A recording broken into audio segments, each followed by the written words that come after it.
real good, baby. You know, I was thinking maybe I could get your number or something. You got a boyfriend? I'm pretty Raheem. Tell me, can your boyfriend do it like this? Can he move it like this? Can he move it like this? Tell me, can your boyfriend do it like this? Can he move it like this? I bet I can move it better. Hey baby, here's my number. Girl, you can call me anytime, anytime. Said, honey, no need to wonder, 'cause your man is not a friend of mine. I can meet you at the mall, shopping sprees, we done it all. Girl, you don't have to pay for a thing. You can come to my crib, get freaky in my whip.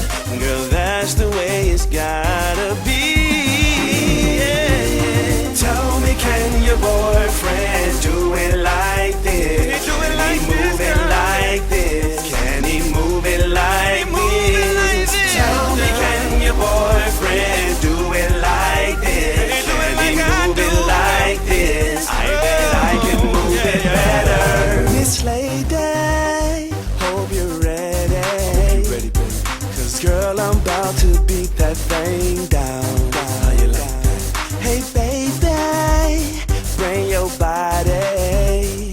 Raheem knows what you need now. Like your legs in the air while I'm pulling on your hair.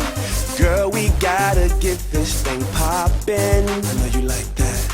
Baby, let me smank it. You gon' have to break it. I bet your man can move it like that. Let's go, girl. Yeah, tell me, can your boyfriend do it like this? Can he move it like this? Can he move it like this? Tell me, can your boyfriend do it like this? Can he move it like this? I bet I can move it better. Flint 4C is on this track. With a needle and thread, I'm about to rip this track. Flint 4C gon' bless this verse. Straight off the dome, no need to rehearse. Can he move it like this? No. Move it like that? No. Make you say ooh when he love you from the back? No. Your heart beating fast, call my sex heart attack. Forget where you been, girl, I'm where it's at. Tell me, can your boyfriend do it like this? Can he move it like this? Can he move it like this? Tell me, can your boyfriend do it like this? Can he move it like this? I bet I can move it better. Girl, can he do everything that I can do, girl? Oh, yeah. Hey. Pretty Raheem.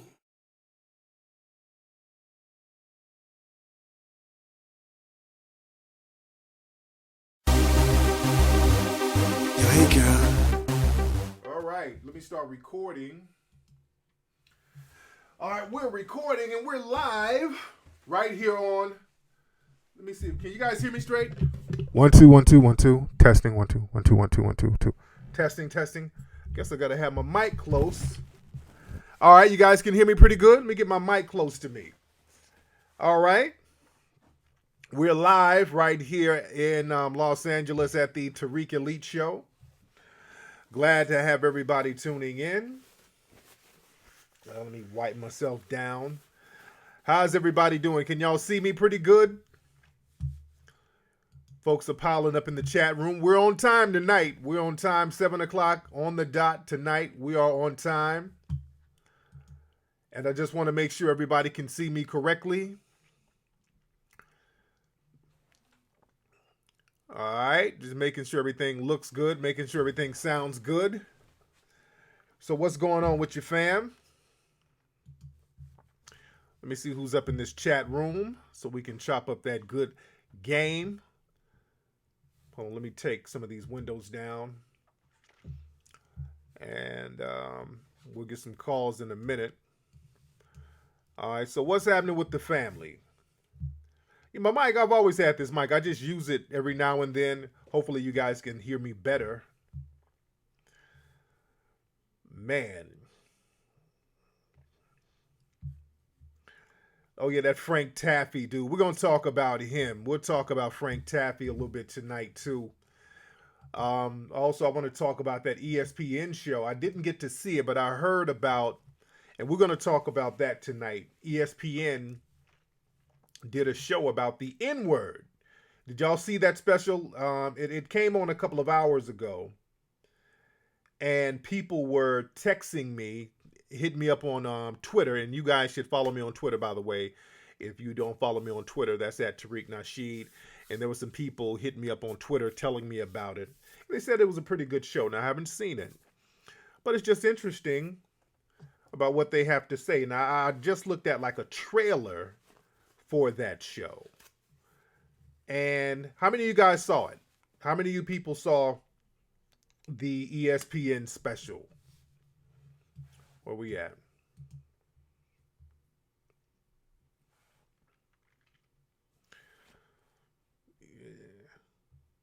So I want to get some feedback on that. I want to see how it was. And I just find it very interesting that they would do a show. They're doing a show about the N-word, and there's a new thing that's about to pop off in the NFL that I heard that they're trying to penalize black players for saying the N-word on the field. And I say black players because whenever they start giving N-word penalties, notice all of that stuff is for black folks.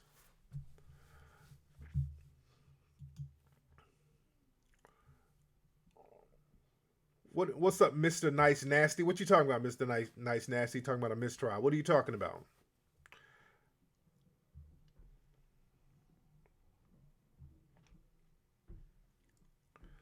I just find it very interesting that they're gonna penalize players for saying nigga on the field.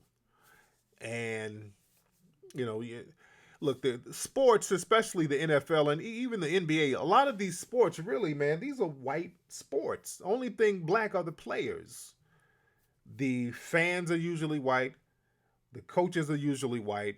The owners are usually white. I mean, the only thing that's black are the players, and it's very interesting that they keep these black players under such a tight leash.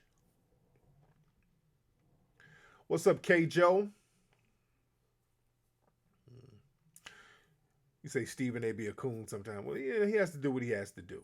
You know, a lot of folks, man, unfortunately, when we live under this system, there's only so much a black person can say because you don't have access to say certain things unless you create your own avenue, which a lot of black people will not do.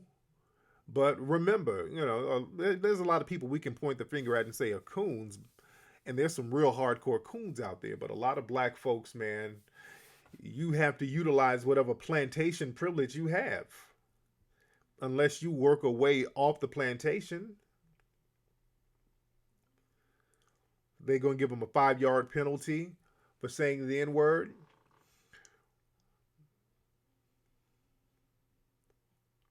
And that's the thing. What's up, Lamarck? And that's what's up, man. Black folks, man, it's really time for black people to start problem solving, figure out ways to counter the backlash of the dominant society. Black folks, it takes too much for black folks to wake up, and that's been a major disadvantage for black people around the world. It takes a minute for black folks to wake up. You got to tell black folks, thank you very much, Javetta. You got to tell black folks shit a bunch of times. Black folks don't understand until just a lot of feet are in everybody's asses. And that's when you'll wake up. But that's a major disadvantage. It takes black people a long time to say, hey, look, maybe we need to stop trying to get accepted or trying to get co-signed by the dominant society and do something for ourselves. And again, that goes back to the plantation mentality, the plantation privileges. Because again, we're still on a plantation. Well, a lot of blacks are still on a plantation. And on the plantation, all of your needs were met, all of your basic needs, and black people still have that mentality, and you got to let that go.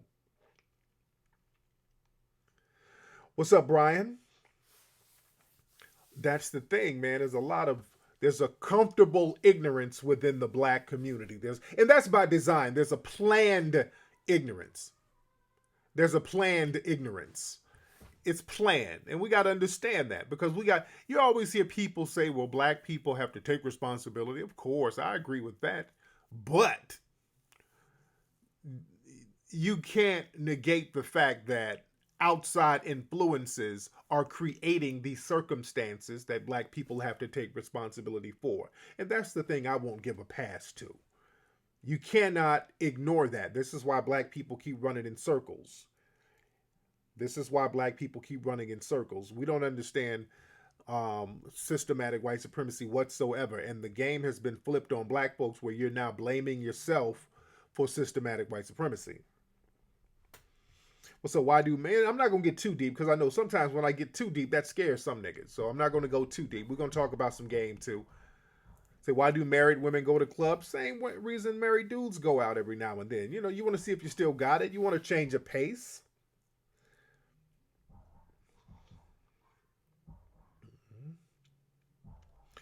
Folks are coming on in the room.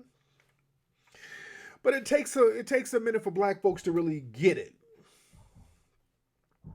Because again, black people have accepted being not just second-class citizens, but now third-class citizens. Because now, man, it's about to get to the point with black folks, you're about to be on some third world shit right now.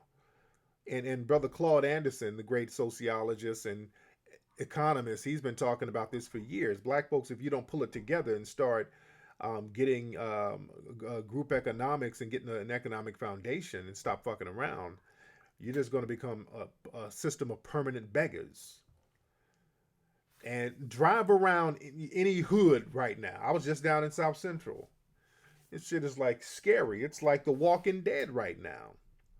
It's real depressing. It's very depressing. And, I got to talk about juror number 8. Did y'all see juror number 8 from the Michael Dunn trial? Hot damn mess. No, Claude Anderson is not in Hidden Colors 3. Much respect to him, but he's not in it. Yeah, Claude Anderson has pretty much said, hey, look, I've done what I can do, man.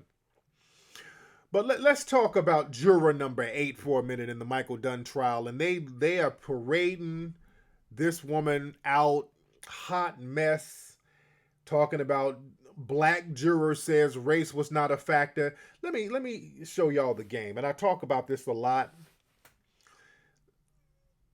A lot of times we say, well, they need to have black people do this, they need to have black people do that, and rightfully so. But you got to understand how those in the dominant society work. They're not, if you force them to concede on their own terms, they're going to do it in a real raggedy way that's going to undercut the whole purpose of them doing it.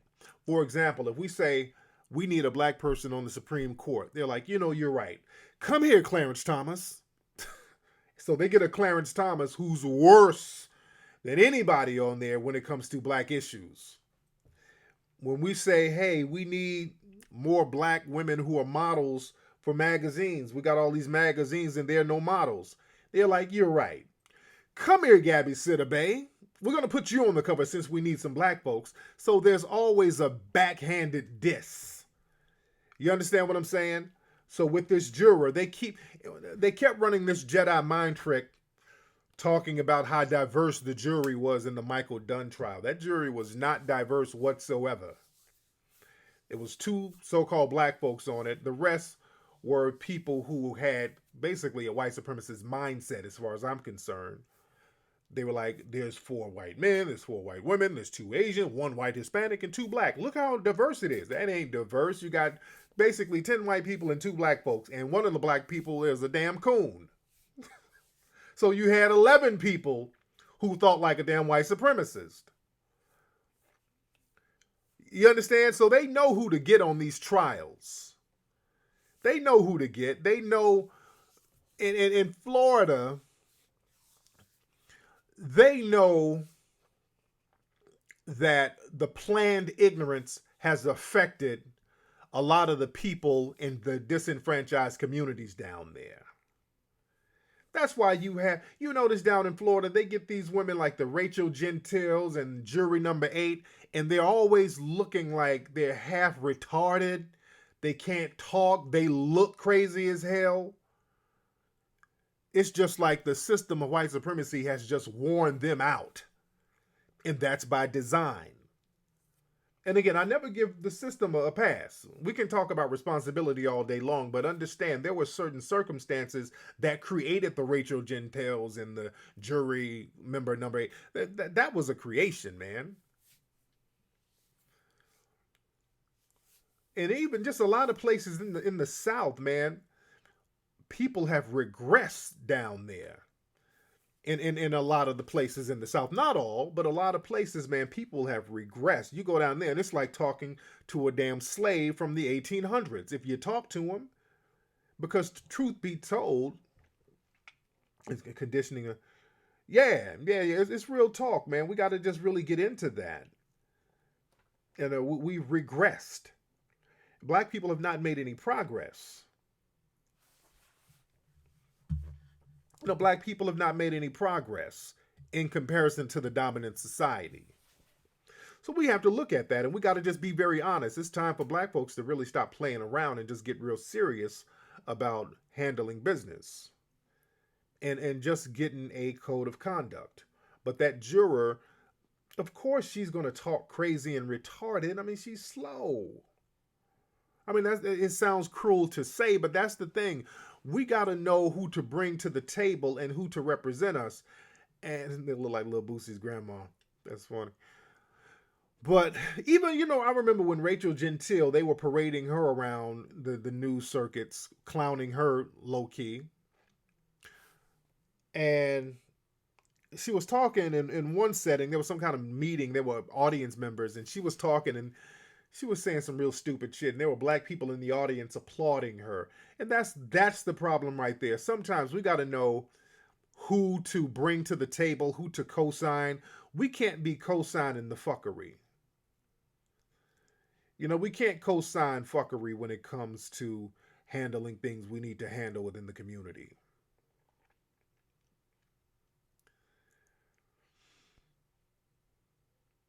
But it's real deep. It's real deep stuff. Oh, yeah. Shout out to my brother Umar. He was in Chicago. I bet he did a great job. Umar was spitting that hot fire. Yeah, Umar spits that hot fire. How's my mic sounding? My mic sound good?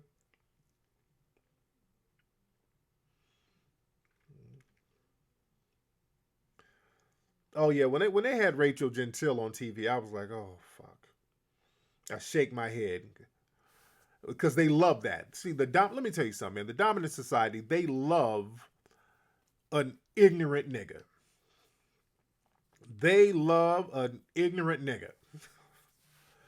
Nothing is more American pie than an ignorant nigga. That's just American pie right there. What's up, Rolo? You say just admit blacks would never progress? No, that ain't true at all. The only thing that's stunned. Rolo, unpack what you're saying. What do you mean? Why won't blacks progress? Unpack that. And you might be trolling, but unpack that. Let's speak on that. That ain't true whatsoever. That is not true. That is not true whatsoever. Blacks will definitely progress because you got to understand, why are black people in the situation they're in? If something can be created, it can be uncreated. It can be taken away. It's just going to take a glitch in the system. That's it. Just a minor glitch in the system. It'll stop. Well, be very clear. See, that's nigga thinking right there. Unless you're a white dude just trolling. But oh yeah, black people will progress, but black people just refuse to understand why there is not progress. Black people, for some reason, you just refuse to believe that there is a design and a plan to keep you in the position you're in. And the people in the dominant society always throws this thing out where you need to take responsibility. You can take responsibility all day long, but if somebody outside of your community is creating certain circumstances and you're not acknowledging that, you're just going to keep running in circles. That's like getting a rat in a maze and telling the rat, well, it's your responsibility to get out this maze. And you're on the outside, just keep putting up different blocks so that rat can't get out the maze. And that's the Jedi mind trick they keep running on you. That's the Jedi mind trick they keep running on you. Stop letting them run that Jedi mind trick and understand what you need to do.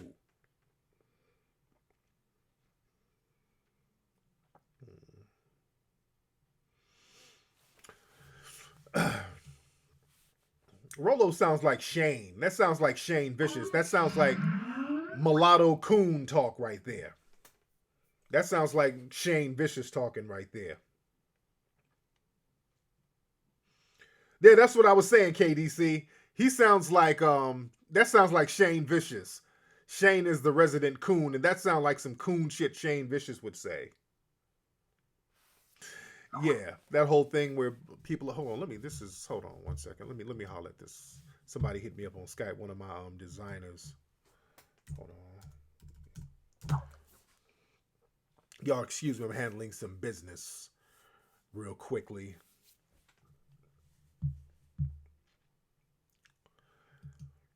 And I'm gonna have people call in a minute.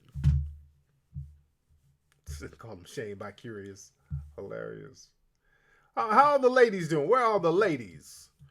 Where are all the lovely ladies? All the ladies press 5. Let me know you're in here, ladies. And the show ain't going to be too long tonight because I got a lot of work to do. We're working on Hidden Colors 3. And I'm telling y'all, man, Hidden Colors 3 is the business. Hold on. What?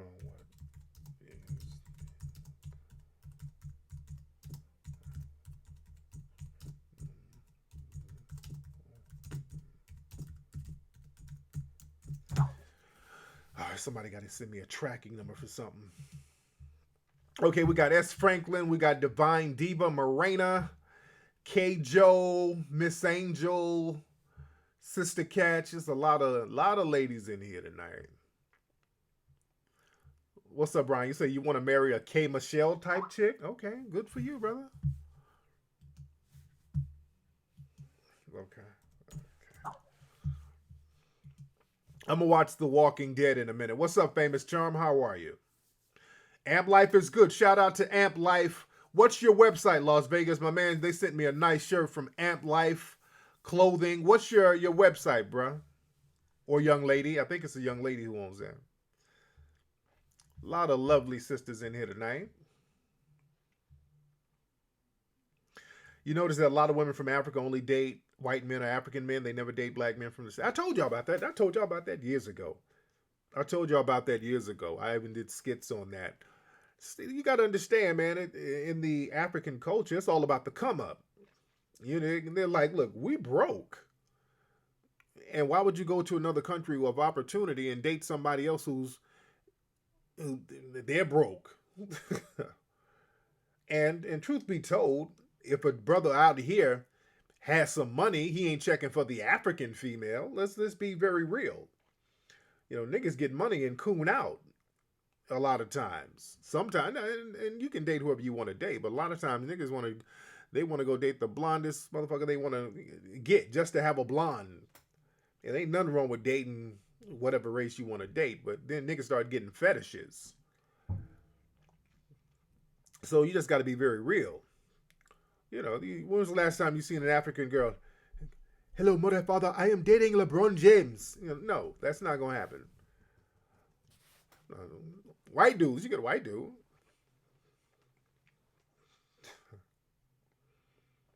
What's up, Empire? How you doing, Empire? Yeah, you can share the link of the mag with my feature in it. Yeah, you can put that up.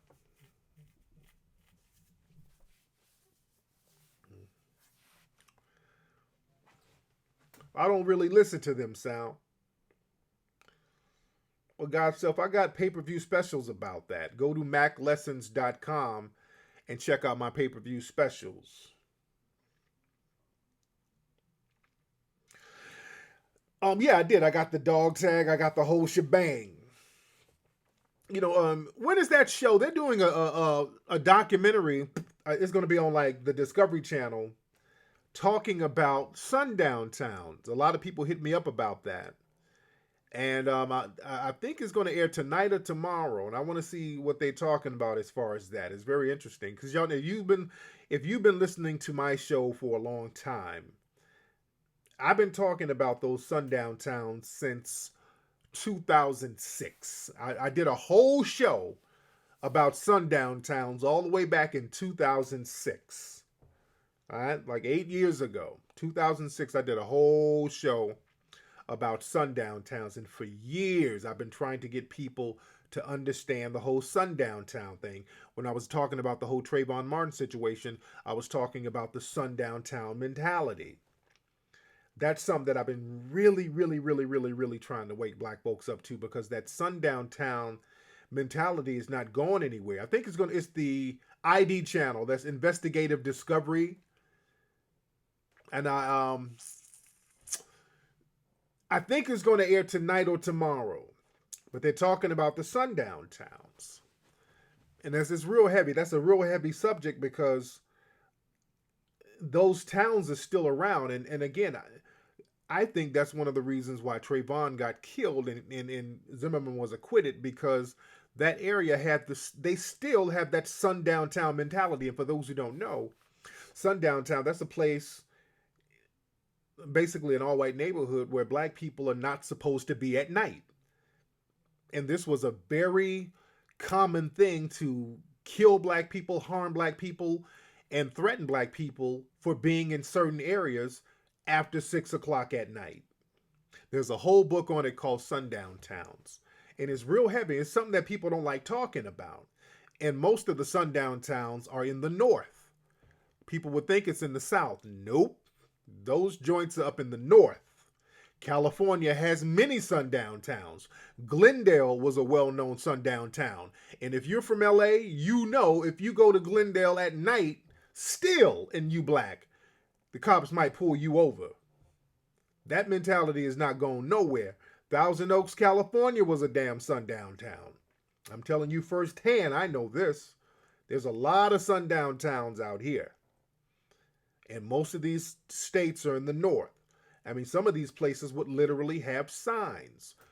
If you black, don't have your ass out here at night. In Illinois, some towns even had bells. There's a place, I think is Anna, Illinois. And I think they had a bell that rang at 6 o'clock. And the bell is still there, by the way. The bell is still there that would ring at 6 o'clock to let black people know they had to leave town. And the word Anna, they said that it stands for ain't no niggas in Anna. Anna, Illinois. Y'all got to understand, outside in like Chicago and Michigan, outside of Chicago and outside of Detroit, Michigan and Illinois, those are some racist and very racist and very segregated. White supremacy is real out there. That's where a lot of those militia groups are. What's up, Ayana? I got you, Ayana. I see you. Little slim, skinny red, little slim, cute thing. Yeah, my books are still selling today. My books consistently sell. My books are very consistent. My books sell consistently. My book sales have never declined.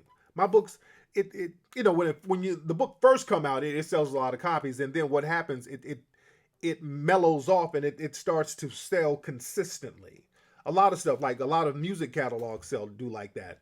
Like a lot of people will have a music catalog and it will just consistently make a certain amount of money every month or every quarter. And my books are like that. My books are very consistent. Booker T. Coleman was in Philly last night. Oh, man, the brothers out here just getting it in with the lectures, man. The brothers are getting it in with the lectures. I can't wait till y'all see Hidden Colors 3. Man. Oh, man, I can't wait. I mean, we're working around the clock to make it poppin'. Books are very profitable as long as it's good. But books are very profitable because books never go out of style. That's the thing. Books never go out of style. Oh, you don't have my books, man? You go to Amazon. All my books are at Amazon. Just go to Amazon, type in Tariq Nasheed, Albert Jenkins. That's absolutely true.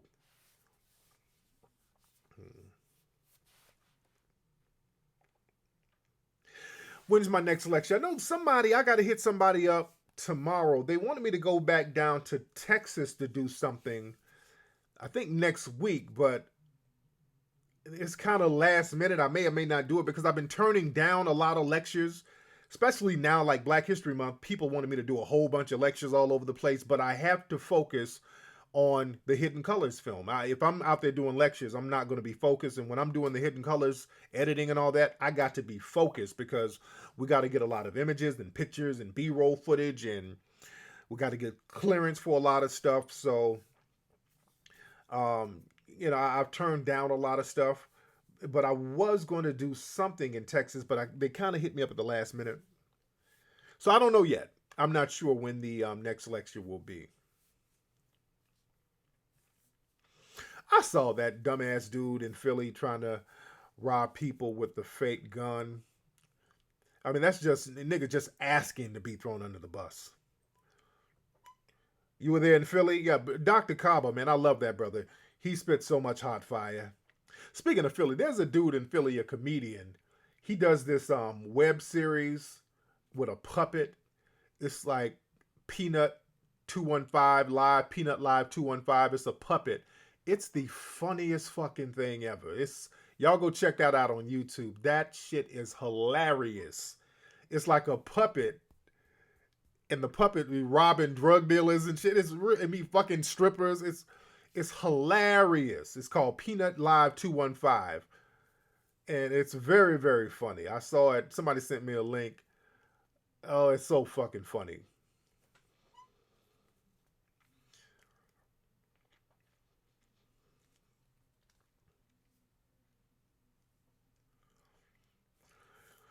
But yeah, the money, you said, am I turning down money? But I can go do a lecture anywhere. So that money is there. You know what I'm saying? And that's a good thing. Do you want me to share a link with my feature? Yeah, Empire, I don't know. You keep asking me that. I don't know if you hear me or not. But yeah, you can share the link, sweetie.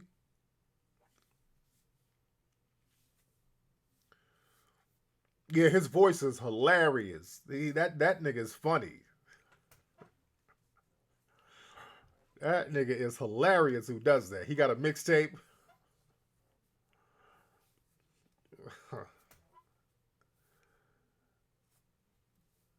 Yeah, New Orleans for Mardi Gras. Get it in out there, man. Get it in. It comes on tomorrow night. Okay, good. I want to see that. I want to see that. I want to check that out. What's up, Slang Man?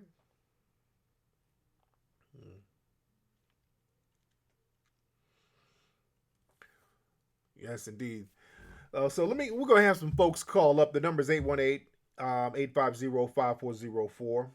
818 85. What was it? 850 5404. I haven't seen that money. So if a person wrote a hit book, then they're set for the rest of their life. Yeah, you can live comfortably. Like with my first book, The Art of Mackin', it was a bestseller, and I could live comfortably off that book. I could live off that book. I don't have to do anything else, and I get a steady check every month from The Art of Mackin'. So that's just an example. I could live not as lavish as I'm living now, if you call it lavish, but but I could live comfortably off The Art of Mackin', meaning, I can sustain myself off that one book, but I choose to do other stuff, and I have other streams of income coming in. And even with the lectures, again, I can do a lecture anytime, and it'll still be a success. And so, I don't have to just go out there all the time and that's another thing. It's hard to bootleg books too. That's another thing. It's harder to bootleg books. It's easy to bootleg a DVD, but it's very hard to bootleg a book.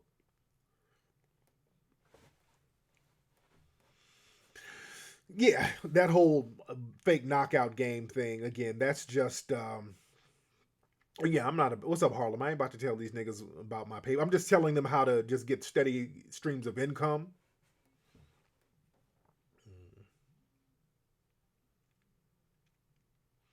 But yeah, but I've been talking about sundown towns for 8 years though.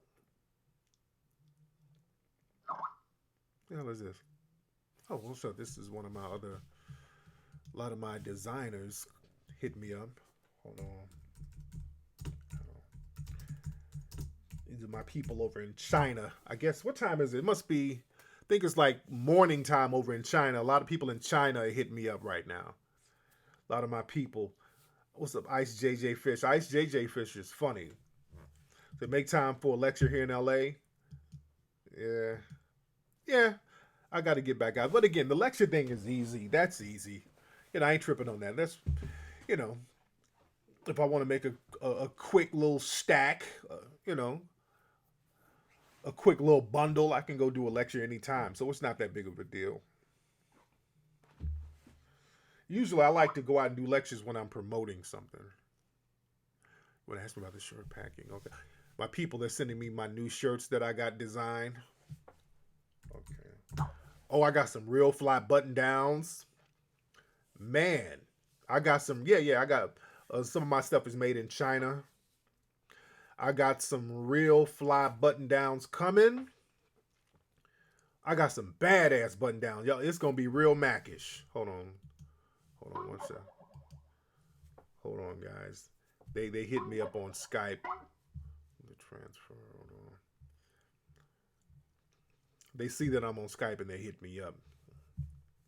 When am I coming to Dallas? I don't know when I'm coming to Dallas, but I do got to get out there in Dallas.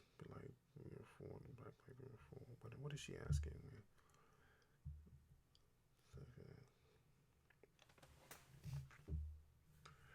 The black comic book character? I haven't heard about a black comic book character. No leather sleeves. No leather sleeves. Okay, what is she asking me? Let's see who's on the phone. What's up? Who's calling? Okay, Flex, what's up? This is Mike calling out of Pasadena. Hey, what's up, Mike? What's going on in Dedina, man? Oh, man, I don't live up here no more. I'm in the valley now, but hey, I know they upgraded a lot of stuff. Yeah, it's real nice in Pasadena now, man. They got a lot of nice stuff popping out there. Where in the valley you at? I'm in Lake Balboa. Oh, okay. You over there by the park, right? Yeah, I got a quick question for you. Go ahead, fam.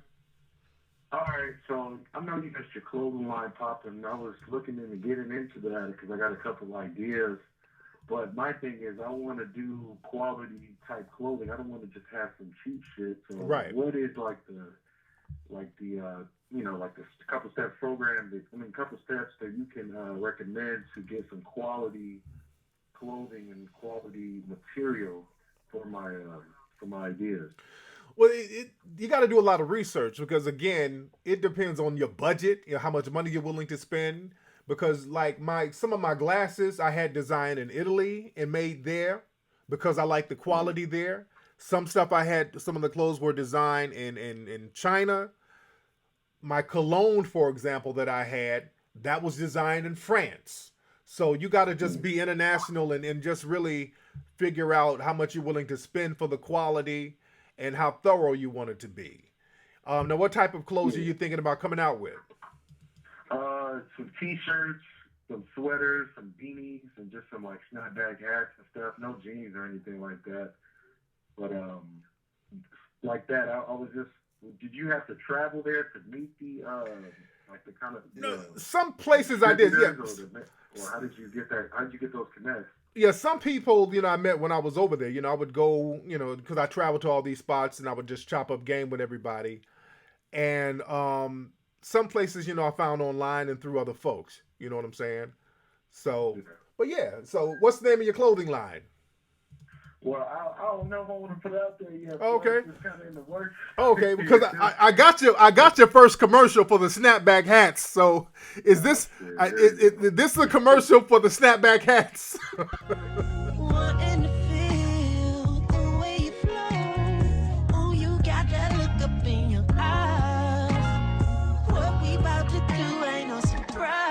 I'm about to die.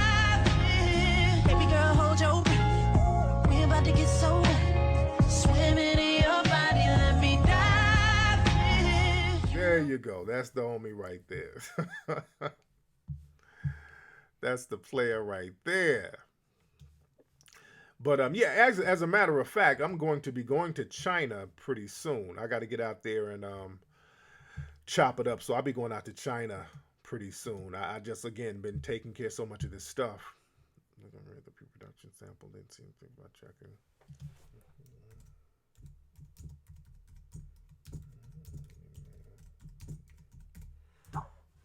Hold on one second, because this lady, she said, "Wait, let me have her do this." Hold on.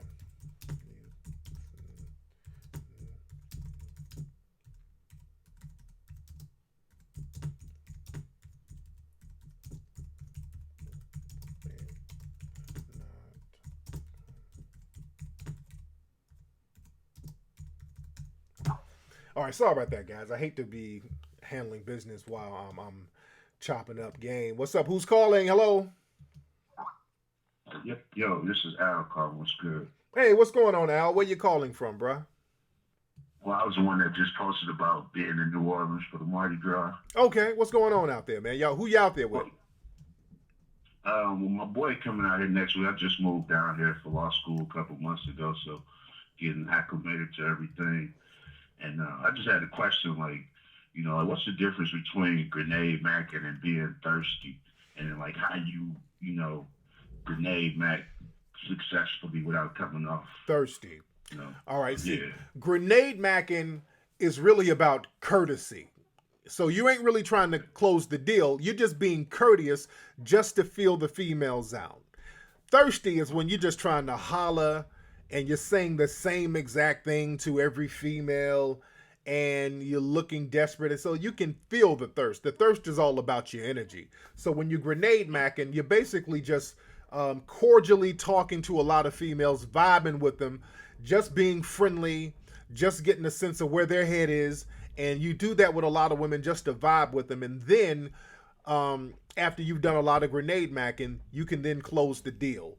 So down there, when you're at Mardi Gras, you got to understand this. There's a lot of attention whoring going on down there. So, a lot of attention whoring down there.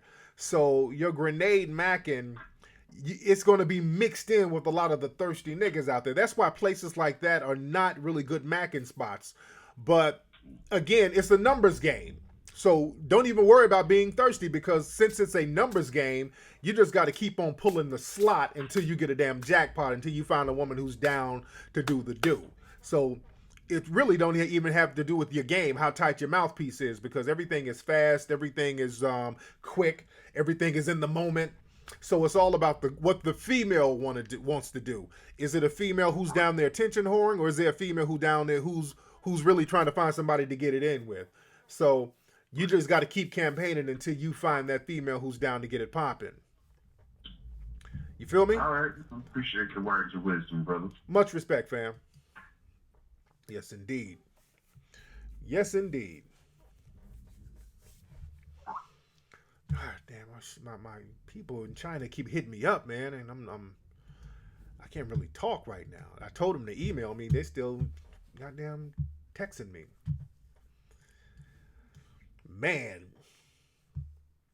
And don't forget, man, speaking of clothes, go to TariqElite.com. And my clothes are selling just internationally like crazy. The clothes are selling like crazy, and I can't wait to get those new button downs to you. Niggas in the base so juice. Yeah, they're real excited about Hidden Colors 3. Yeah, Umar, he drops that heat. Umar drops that heat.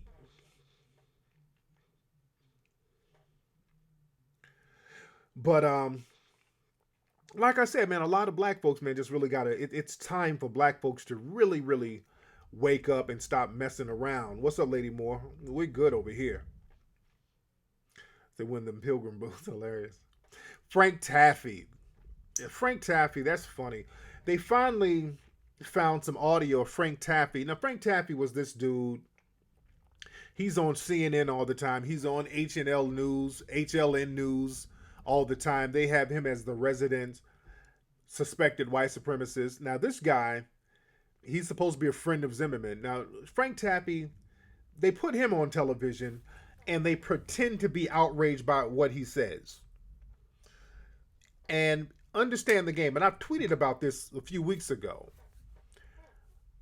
How they put him on television.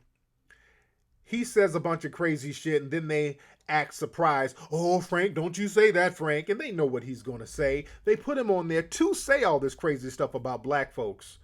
And Frank Taffy is not an author, has no book out, has no legal expertise, nothing. He's just a random white supremacist, basically. So now there was an audio that came out of Frank Taffy talking about black folks, and he's always saying something slick about black folks, but this time he went over the line, and he said Oprah Winfrey's a nigger. Yeah, Oprah Winfrey's a nigger. I'm just going off.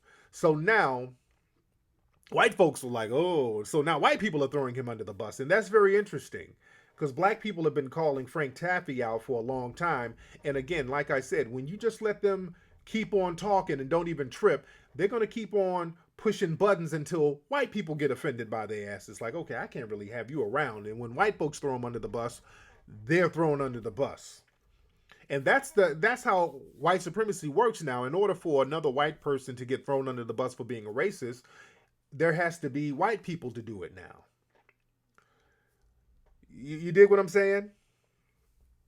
Oh, don't you fall for that, Sky. All those so-called liberal networks, don't fall for that. With KDC, I talked about that earlier. So, he's the sacrificial lamb. I mean, he has no public policy or no public persona or no legal or professional persona to protect. So he's a pawn. But it's very interesting why they would put him on there, though. They put him on there for a reason. And what happens is that, and this is very interesting. I posted some of his comments about Oprah and him saying the N-word and all that on my Facebook page. And there were some black folks saying some scared nigga shit like, oh, we shouldn't give him no energy. Oh, man, we should just ignore him. That's scared nigga talk. Because the thing is, when Nicki Minaj made that Looking Ass Nigga album cover, black folks rightfully went off about that. And they was like, off with her head. And okay, I get that. No problem. Off with her head. And what she did was wrong. And, she apologized, but what she did was wrong. But, black folks were really in her ass about that. When a black person does something you don't like, black folks go overboard. We want to burn everything down. Now, when you get a Frank Taffy or somebody in the dominant society, they do something worse. All of a sudden, black folks start forgiving. Why are we putting energy into it? We start talking all that old Bama plantation shit. You dig? So you got to really look into why you're getting down like that. You got to understand where that fear is. That fear, you got to get rid of that fear because Frank Taffy is dangerous. Oh, man. Okay, hold on, man. Let me. My people, she must want something very important. Hold on one second, because she keeps texting me. That's my people in China. They want me to look at the packaging for some of my stuff. Hold on one second. Let me see what she's talking about. Hold on one second, family. I'm handling business at night, y'all. Handling business at night. Okay, hold on 1 second. Okay, that's fine. Yes, that is fine. Okay. Sorry about that, family. Because, okay, what is this? The plastic bag, okay. All right. Okay. All right, sorry about that. But like I said, what was I saying?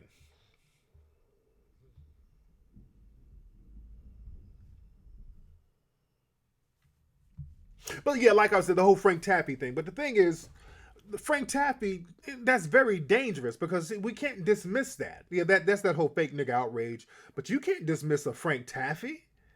If you got this white supremacist on television, national television, making all of these crazy statements about black folks, and most of the time he's not really being challenged. The only person who will challenge him is Shahrazad Ali. That's the only person who really gives him that work. But other than that, they let Frank Taffy go unchallenged. Now they'll have this pretend like Nancy Gray, oh, Frank, don't you say that, Frank, you know, that bullshit. But when Frank Taffy gets on television talking about black people and affirmative action and saying all of these things that are total bullshit, he's sending code words and signals to other white supremacists.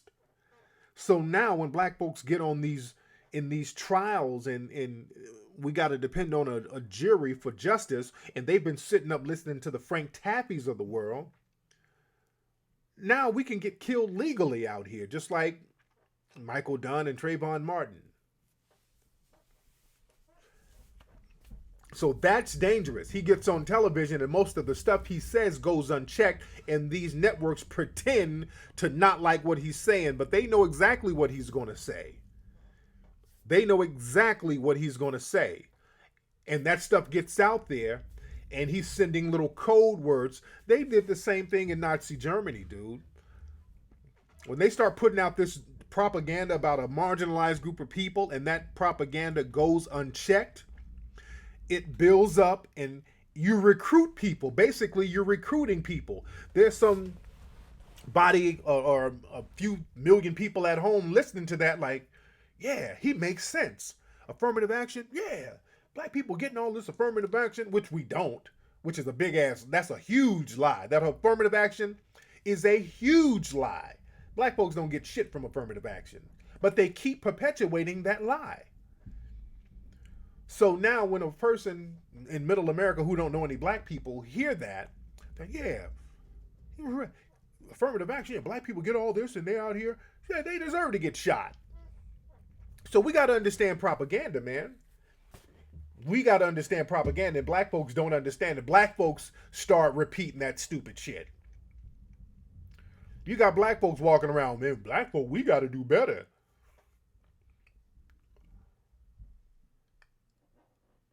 And you don't understand the propaganda that's being played against you. When you see black folks talking about how we need to stop doing this, we need to... Dude, the situation you're in is designed. It's designed. It's been designed. If you don't understand that, you're going to lose. You're going to keep losing.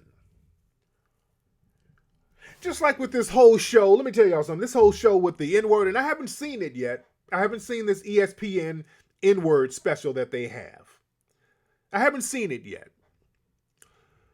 But my thing is this, even though I haven't seen it, why are you so concerned what black people call themselves? Because from what I understand, a lot of it has to do with black people calling themselves the N-word. So why are you so concerned with that? Oh, fuck. Okay, what does she want? Okay, hold on. Okay, hold on 1 second. She's giving me some multiple choice questions here. Hold on, man. Picture number 3.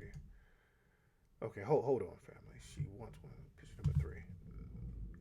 Picture number 3. Okay. Hold on, family.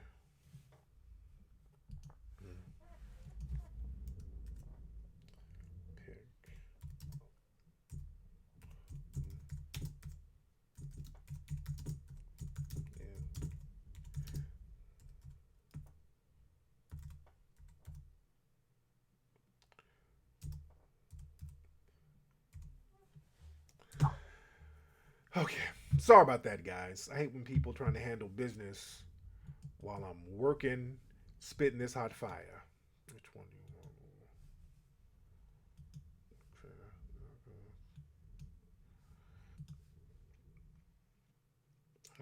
Okay. Oh yeah, my boots are coming too.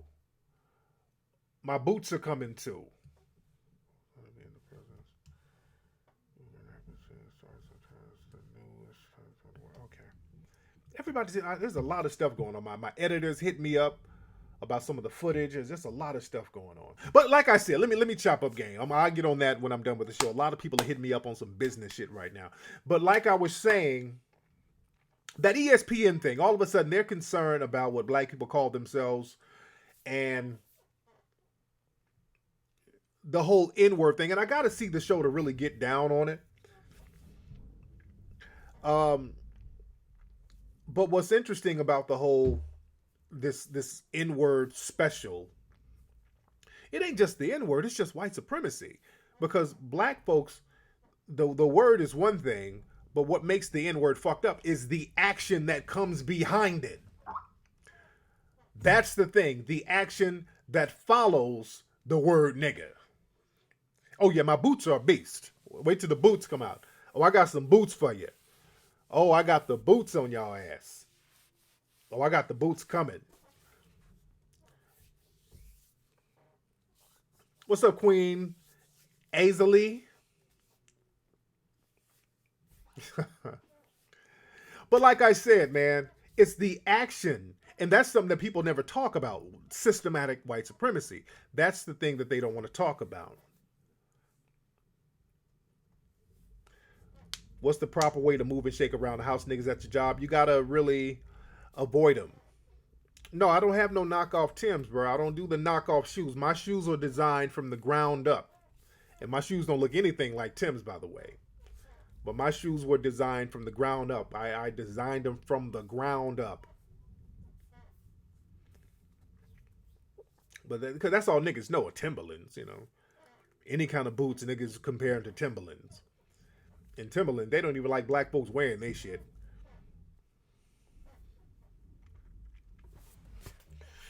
But we got to be very careful about these people coming out with these N-word specials. We got to be very careful about that because really, a lot of them are just trying to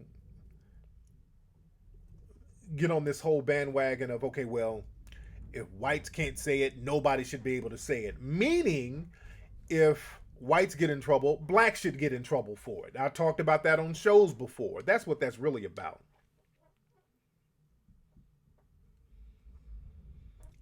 That's absolutely true what Neely Fuller said. They use coded words. And the whole thing with the N-word, see, that's another Jedi mind trick because, see, people in the dominant society, they know better than to openly use the N-word. I mean, they'll slip up if they get mad enough. Like Frank Taffy, once he got around some other white supremacists, he slipped up and he went on and used it. So now he can't run and hide and say he never says racist stuff. Now we've proved that he's a racist now. So most people in the dominant society know better. So it ain't just about the N-word. It's all about coded words because now the new N-word is the word thug. You understand that? The new N-word is thug now. That's replaced nigga. So thug is something that you can say openly. You can say it in court now. Thug means nigga. Let's be very clear. Thug means nigga. Let me say it one more time. Thug in the dominant society in America means nigga. It's a code word for nigga. People in the dominant society understands this. They understand this perfectly. They understand that thug is a code word for nigga. So whenever a black person does something they don't like, my man Richard Sherman, oh, he's the thug. And Richard Sherman ain't nobody's thug. This guy is very well educated, the whole nine, but he's a thug. Trayvon was a thug. Why was Trayvon a thug? Trayvon Martin didn't have a jail record. Trayvon Martin had never been in no kind of trouble with the law. Trayvon Martin grew up with both parents. This trial with our brother Jordan Davis, they were calling it the thug music trial. Who's the thug? Jordan Davis grew up with two parents, well-to-do home. So who's the thug? What's the thug? Thug is nigga. Thug means nigga. You understand? And they know this. And they use these coded words with each other and they throw them out there and people know what it means. And when they hear the word thug, thug means inferior. We need to maintain white supremacy over the inferiors. So thug is young black man. Well, not even young, just black male. Black male equals thug. That's all it is. Okay, let me see. Check this size chart in the back. Okay, let me let her know what's up. Okay,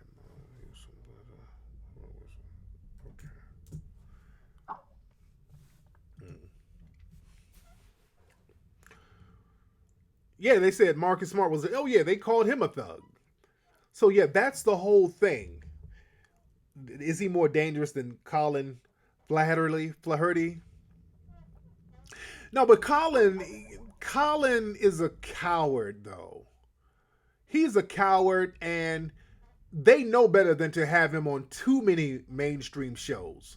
And also with Colin, I mean his audience are the hardcore white supremacists, so he's not as dangerous because with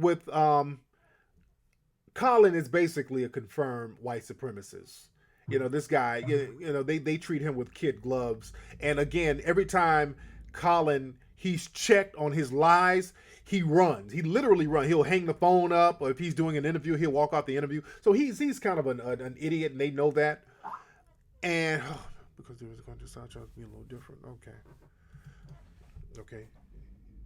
Email me the info. Okay, she's gonna keep texting me.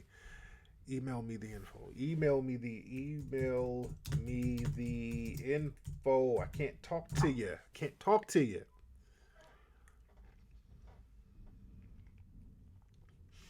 No, I'm not. You say don't give him no shine. I mean, people here are not gonna read Colin's book.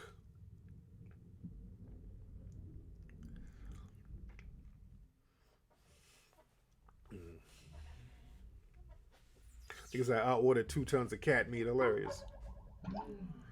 Failed to find. Okay. Say more black comic book heroes and comics are needed.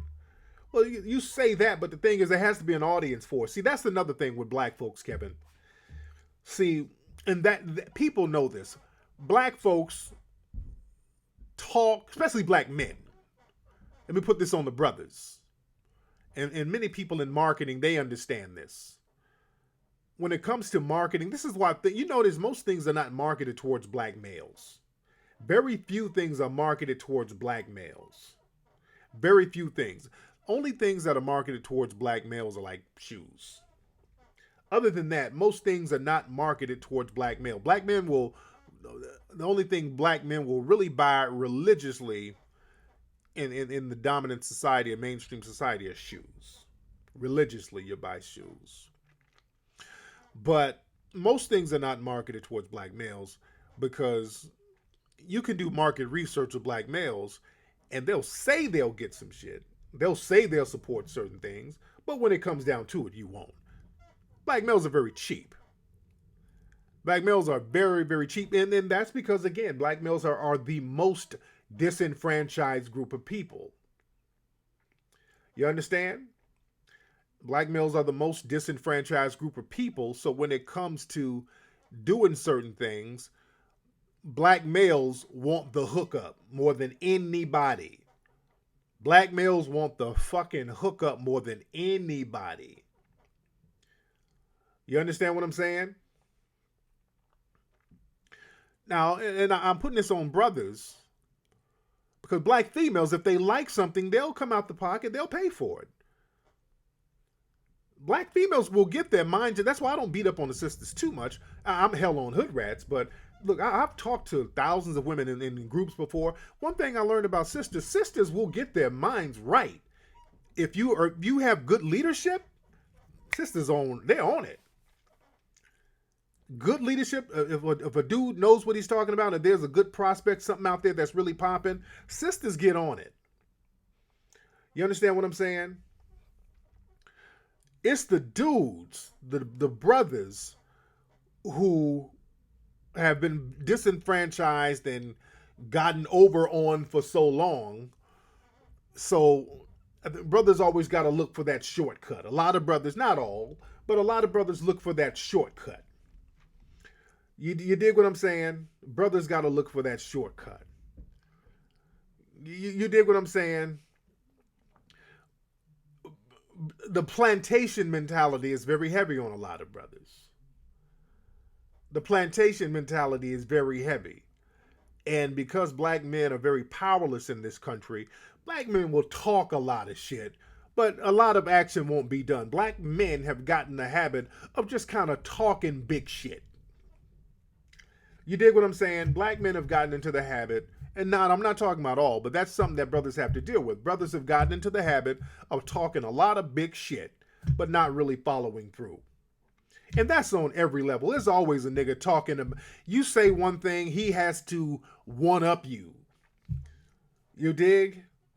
You talk to a nigga and he's always, hey man, what's going on, nigga? I'm about to get me a shipment of cocaine, nigga. I done got me 15 bricks.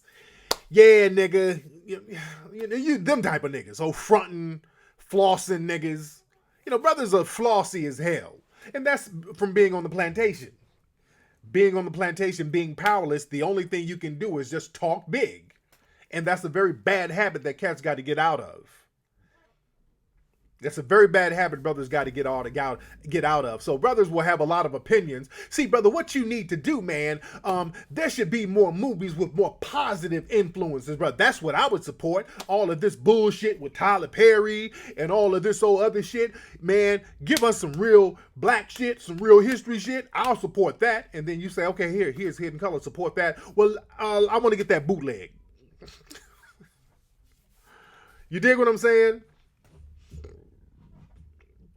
Brothers got to get out that habit of just talking big shit and not following through. Niggas do that with women. And I tell dudes, don't be dirty macking. Niggas, that's what messes you up with women. Dudes get around women. Baby, you're my lady. I take you shopping. I get you a big old house. I do all these things. I be there for you. I ain't like them other niggas. You my queen. You my earth. I do so much shit for you. I treat you better than any nigga ever treated you. Man, if you and I got together, first I move us here. They'll have a whole blueprint. First, what we'll do, right, I'll get with you. We'll move down to Atlanta, right, because I got some little money saved up. I get me and you a house. Then I get you a nice little car like a Range Rover or something like that. And then, we'll build us a little business. I get us a little a business on Peachtree. And we'll be living happily ever after, baby. Niggas talk that shit, and a woman says, okay, I get with you. After this nigga fuck her 3 times, this nigga's talking that old janky shit. Hey, you know what?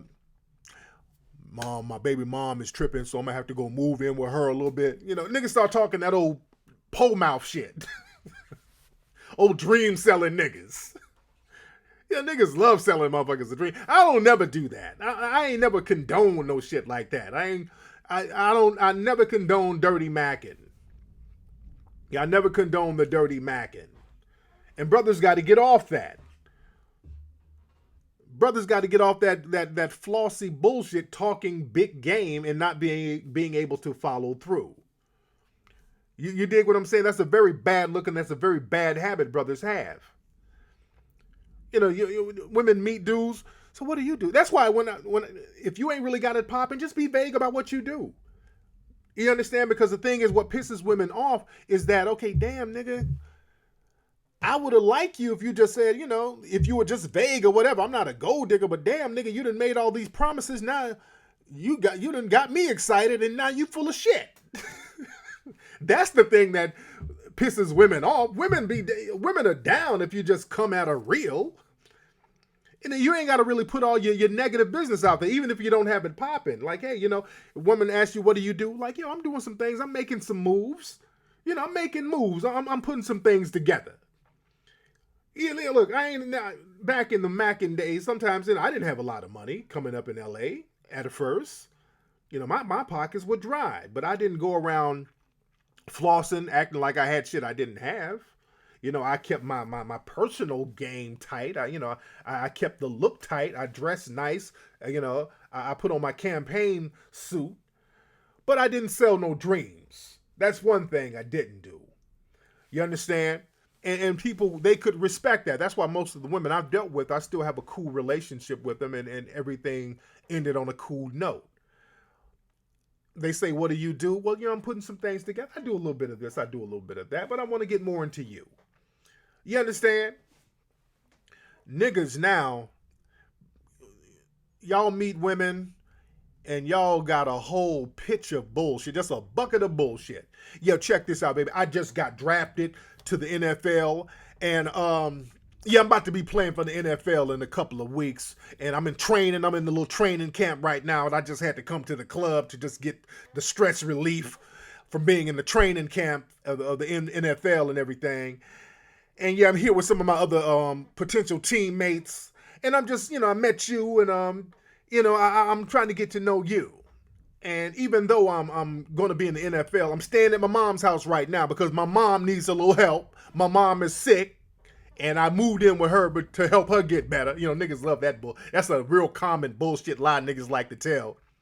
When niggas live with their mama, it's always like they helping their mama out. Yeah, look, my mama's epileptic, and I moved in with her because, she be having seizures and she needs somebody there.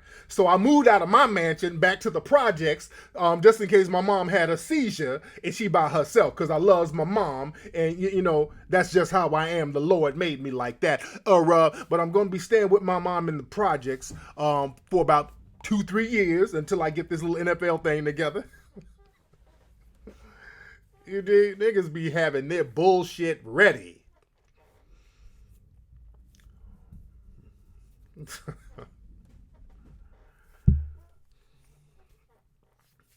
Man, so that's the thing. Brothers got to get off that. Stop talking. Stop selling bullshit. Because that bites you in the ass at the end of the day. Niggas be saying that just to get they fuck on. And you ain't got to do all that. You ain't got to do all that, dude. Woman want to be taken care of. How you know she choose for the game for the money? But the thing is, she can choose, but, I got the option to give her the paper. I got the option to give her the paper. And that's not happening if I don't feel like, I'm just not giving it out indiscriminately.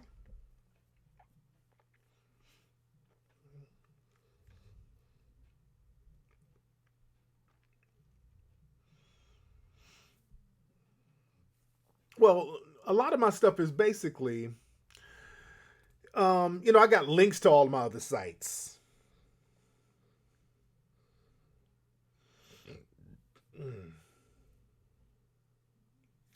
Yeah, the whole thing about being sovereign, which is very important. That's something that black folks need to look into, becoming sovereign, because we do not have any rights, and that's something that I don't think a lot of black folks really want to accept that. I really don't think black people want to accept that. We really don't have the same rights as the rest of the dominant society. Black folks just don't want to accept that. You dig? And the thing is, with the whole sovereign citizen thing, I mean, that's something that should be really looked into. Black Americans should become sovereign, so at least when somebody is accused of a crime, we can have our peers judge the person. You know what I'm saying? Just like the Native Americans, they have their own thing where their own peers can judge them, and they go to court. So they have their own thing. The problem is, a lot of black folks don't like being black. You understand what I'm saying? Go look at Instagram and Twitter. Just go down and just run down the list of women and dudes. Everybody's on some shit. I'm team mixed, team Blasian, team Puerto Rock, team Dominicano.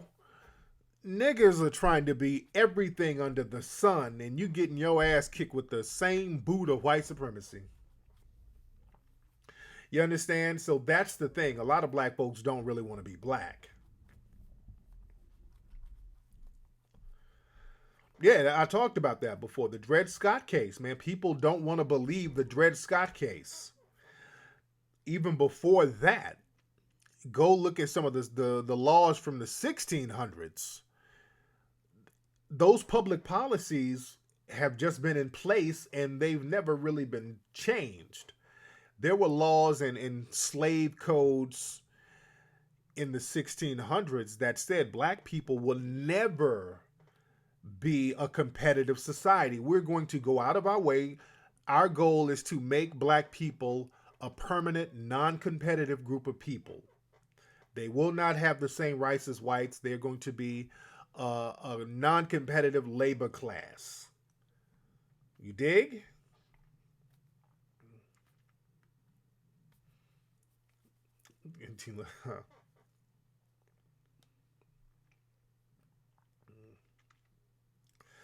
So what about the amendments? See, the thing is, the Dred Scott decision, it was supposed to be amended by the 14th and 15th Amendment and all that. But the thing is, the 14th and 15th Amendment, all of those things were ratified to help the dominant society more so.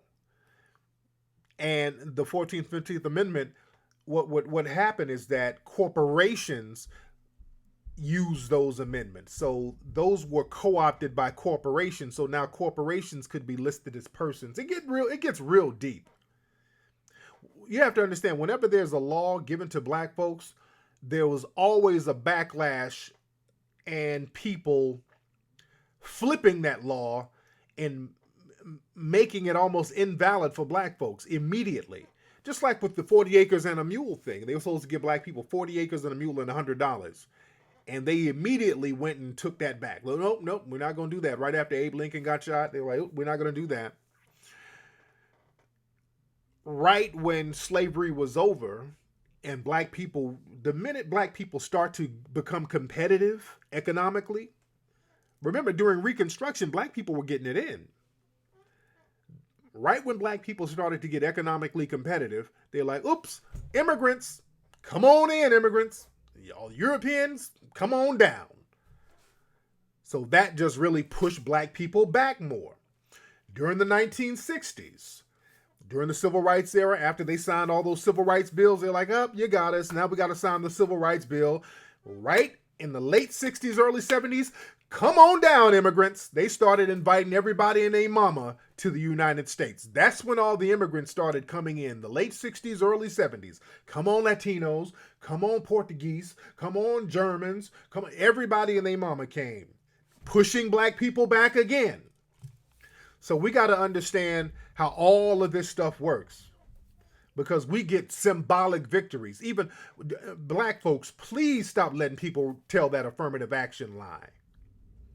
Because they keep telling that affirmative action lie, and it goes out there in the public internationally, and then the international world thinks that black people are getting all these benefits that we're not getting. St. Lucia, that's a dumb fucking question. I'm going to be honest, man. That's a dumb fucking question, St. Lucia. And I'm gonna say what your question is, but that's a dumbass question. Usually I don't say people ask dumb questions. That's a dumb fucking question, St. Lucia. Now, St. Lucia, now you just asking dumb shit for attention. St. Lucia asked me, is Ice JJ Fish getting all the buzz because he light-skinned? St. Lucia, don't ask no dumbass questions, man. That's a dumb fucking question. Don't ask dumb questions just for the sake of asking a dumbass question, man. That's another thing. I mean, come on, man. Y'all got to stop getting on the dumb shit. If you ain't got shit to say constructively, even something that's relevant, just don't say nothing.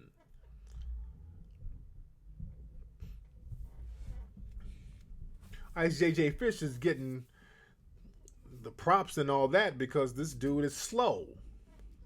Not because he light skinned. What kind of dumb shit is that? That's true. That's true, Seminole. And that's the thing. Black folks have never asked for anything as a group.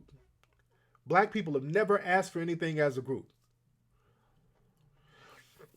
And the thing is, you have to understand, in the 1960s, during the civil rights, you understand that during the civil rights movement, that was a global thing because, you know, people in South Africa were getting in it. The African people were waking up around the globe. And Western power, they were ready to make concessions. They were ready to make concessions. They were like, fuck, they're getting it in. And they were ready to bite the bullet. They were like, okay, fuck it. Okay, the jig is up.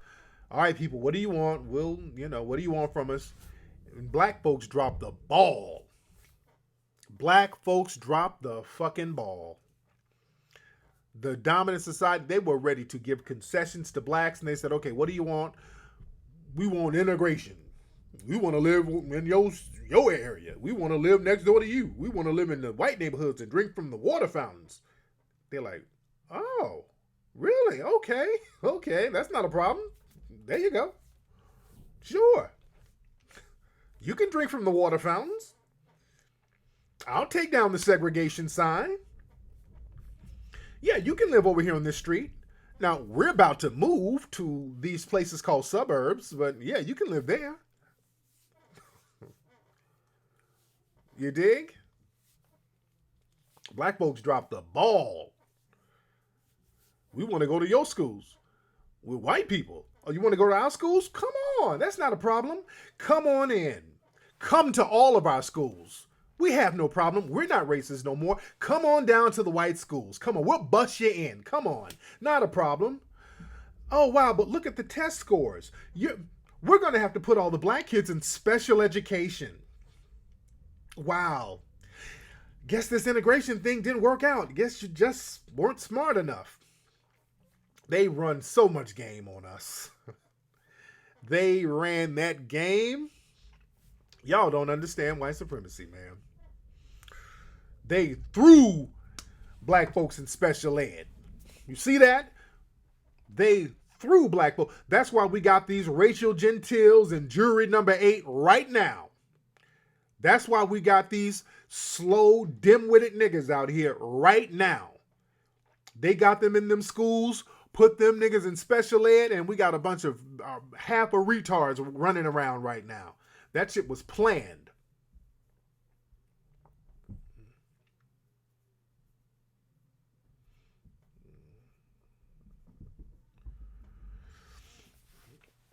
Dude, black folks dropped the ball. It wasn't about going to the damn white schools. That wasn't it. Getting, like Claude Anderson said, you shouldn't bust me to the school. Bust some of that money to the black schools. That's what should have been bust. The money. Going to school with the white kids wasn't the answer. All they did was throw your dumb ass in special ed, and black folks don't want to admit this now. All they did was throw your asses in special ed. It was the money. Black folks got scared to ask for the money. Hey, look at all that money that was disenfranchised from us through Jim Crow. Bring that money. Send that money over. We need real compensation for black folks. That's another way they got us too. Black folks start getting on this kumbaya shit, talking about minorities. Black folks got to stop using the term minority. Because that's another thing. People say they're giving stuff to minorities as if they're giving it to black folks. You understand what I'm saying? That's another scam that they run on black people. When black people say, hey man, we kind of need something for our community. We do. We have diversity programs. We have minority set-asides. I mean, what more do you blacks want? That's a con game, man. See those words? See those code words? Diversity is bullshit. That's a code word. Minority, all of that makes it seem like it's something that's given to black folks, and it's not. Black people get crumbs from minority programs. White women get more from affirmative action. Gay white men get more from affirmative action. Handicapped white men get more from affirmative action. White men who claim 138th Native American get more from affirmative action. We don't get shit from no damn affirmative action. Please stop letting them run that game on you. Do you know that a lot of those minority set-asides, programs, all of those, 80% of that goes to Asians. All those minorities set aside, that goes to Asia. Why y'all think all these Asians got all these fucking stores, man? Think, dude.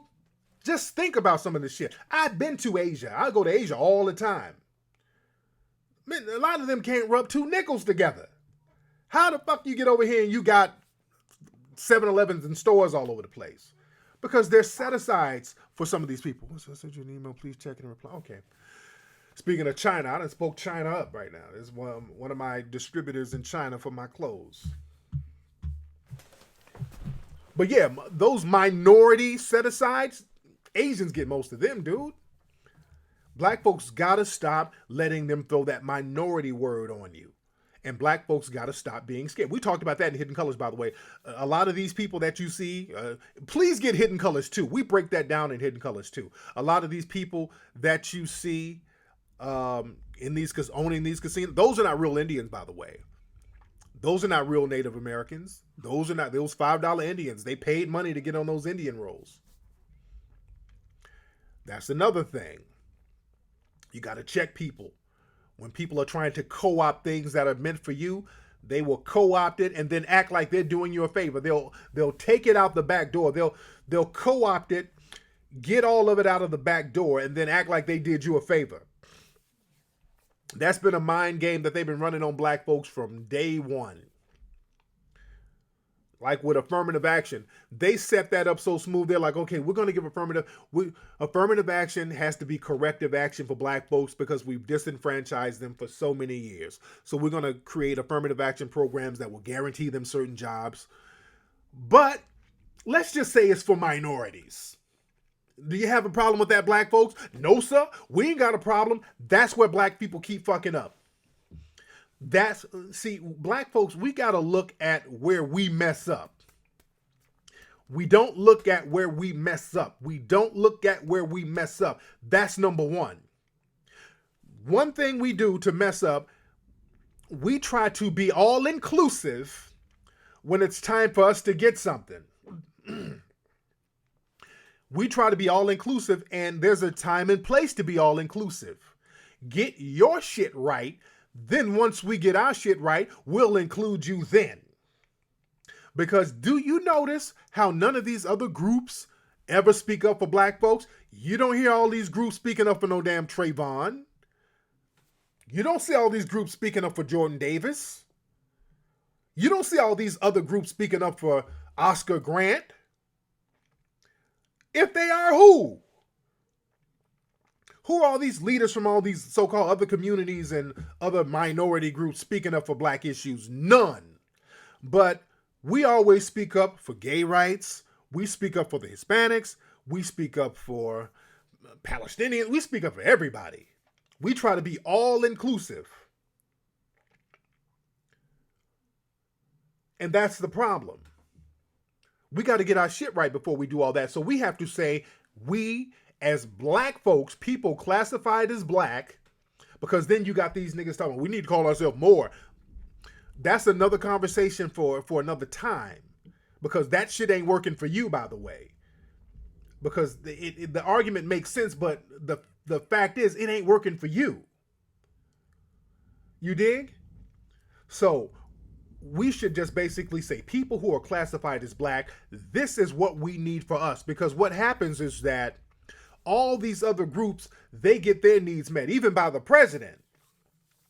The president will speak out specifically for gay people, specifically for the Jewish community, specifically for the Hispanic community. But when black people say, well, damn, can President Obama do something for us? Well, he's not the president of black people.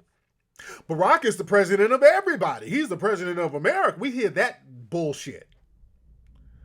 You understand? We start getting that cop out. So we got to stop going for that. And we got to say, look, there are things that us classified as African Americans, and we got to stick to it and understand the code words. We got to say, look, as African American people, we've been marginalized in this country. We need something to compensate for our disenfranchisement specifically. We gave minority program. No, sir. No minority programs, because we're not getting the benefits of the minority programs. You've co-opted those. Well, we have diversity. No. We don't want diversity. We want something specifically for black people. You dig? We got to stop being afraid to say that. Because they've never given anything. Affirmative action is a cop-out. They've never given us anything to compensate for the disenfranchisement.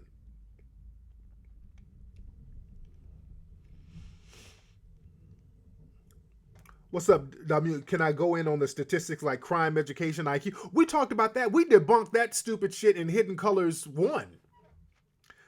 Darth, have you seen Hidden Colors 1? Go to hiddencolorsfilm.com. We destroyed that bullshit in Hidden Colors 1. If you want to know about all that shit about black crime and black IQ and black education, get the Hidden Colors 1 DVD. We destroyed that bullshit argument. That's a cop-out. Get Hidden Colors 1.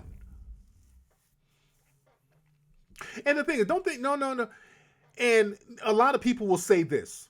Well, damn, black people, you need to just pull yourself up by your bootstraps. No. It ain't about you getting something from them. Listen to what I'm saying. This ain't about you getting something from them. Black folks, you pay taxes. How you paying taxes and you don't even get the benefit of the things you're paying taxes for, which is basic protection. You living in a country where they can blow your damn head off and the person can do it and get off scot-free in a country that you pay taxes in. Also, black people have been in this country longer than any other group. The only other group was basically the English, who came over with the first Africans, but black people have been here longer than most groups. You understand what I'm saying? So we have a say-so, and we've been generationally a disenfranchised, non-compensated group. We've done a lot for the country. Our ancestors have done a lot for the country, and the debt from the robbing has been passed down, and the benefits from the robber has been passed down. So don't let nobody run that game on you. Well, I wasn't there. I wasn't there. Well, damn it, you're getting the benefits that was passed down through the generations. All through Jim Crow, by the way, because they try to make it seem like, well, slavery was 200 years ago. Well, damn it, Jim Crow wasn't that damn long ago. So we just got to understand the game. We just have to understand the game. And stop being scared. Because black people are scared to admit to even being black. That's why we're people of color.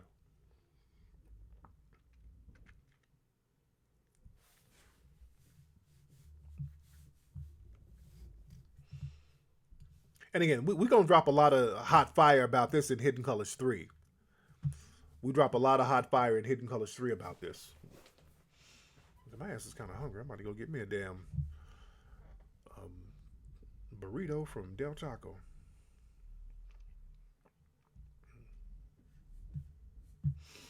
Yeah, well, that's true, Mr. Good Convo.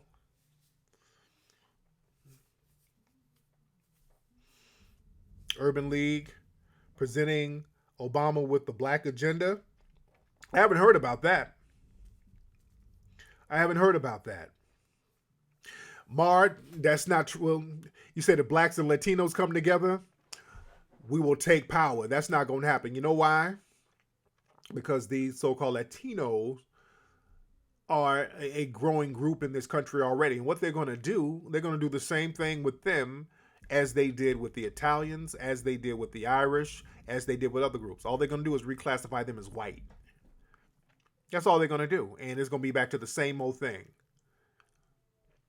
They're just going to reclassify them as white. You dig? Yeah, them burritos from Del Taco, the turkey burritos, off the chain. That's the thing. Remember, man, in the early part of the 20th century in America, you had Italian people. They were living in ghettos too. And what they did, Italian people were not considered white. And that's a good question, Rob. Pretty soon, I'm gonna have another trailer for Hidden Colors 3 pretty soon. But it's really gonna be off the chain. What's up? Who's calling? Hey, what's up, Tariq? This is JD from North Carolina, man. What's good, man? I'm good. How you doing, JD? What's on your mind, fam? I got two quick questions, but it's about the civil rights movement. I'm gonna be brief with it. Should we have gone Malcolm's way, gone more towards human rights than civil rights? Because we were getting lynched, set on fire and stuff, and we was going to the federal government. The federal government was allowed that. Should we have gone to the United Nations? And the second question is, what the hell type of Stockholm syndrome do us black people have?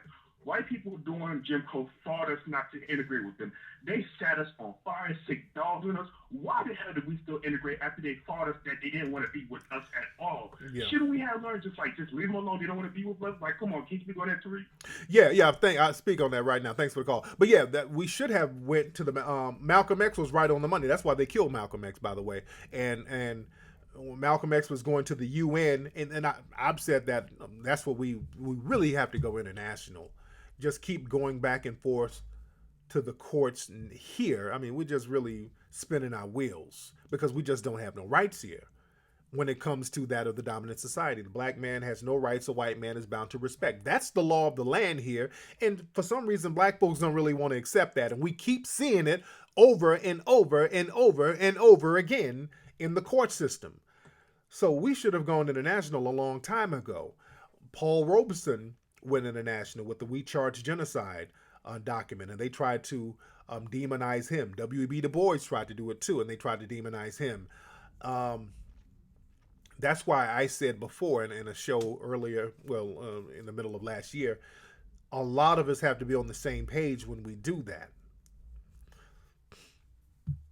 Umar talked about that last night. I would like to see Umar's lecture about that. But we have to go international. We got to start looking at international avenues to take our grievances. You understand what I'm saying? No, the thing is, it's never really been done before on an international scale. We just got to be international.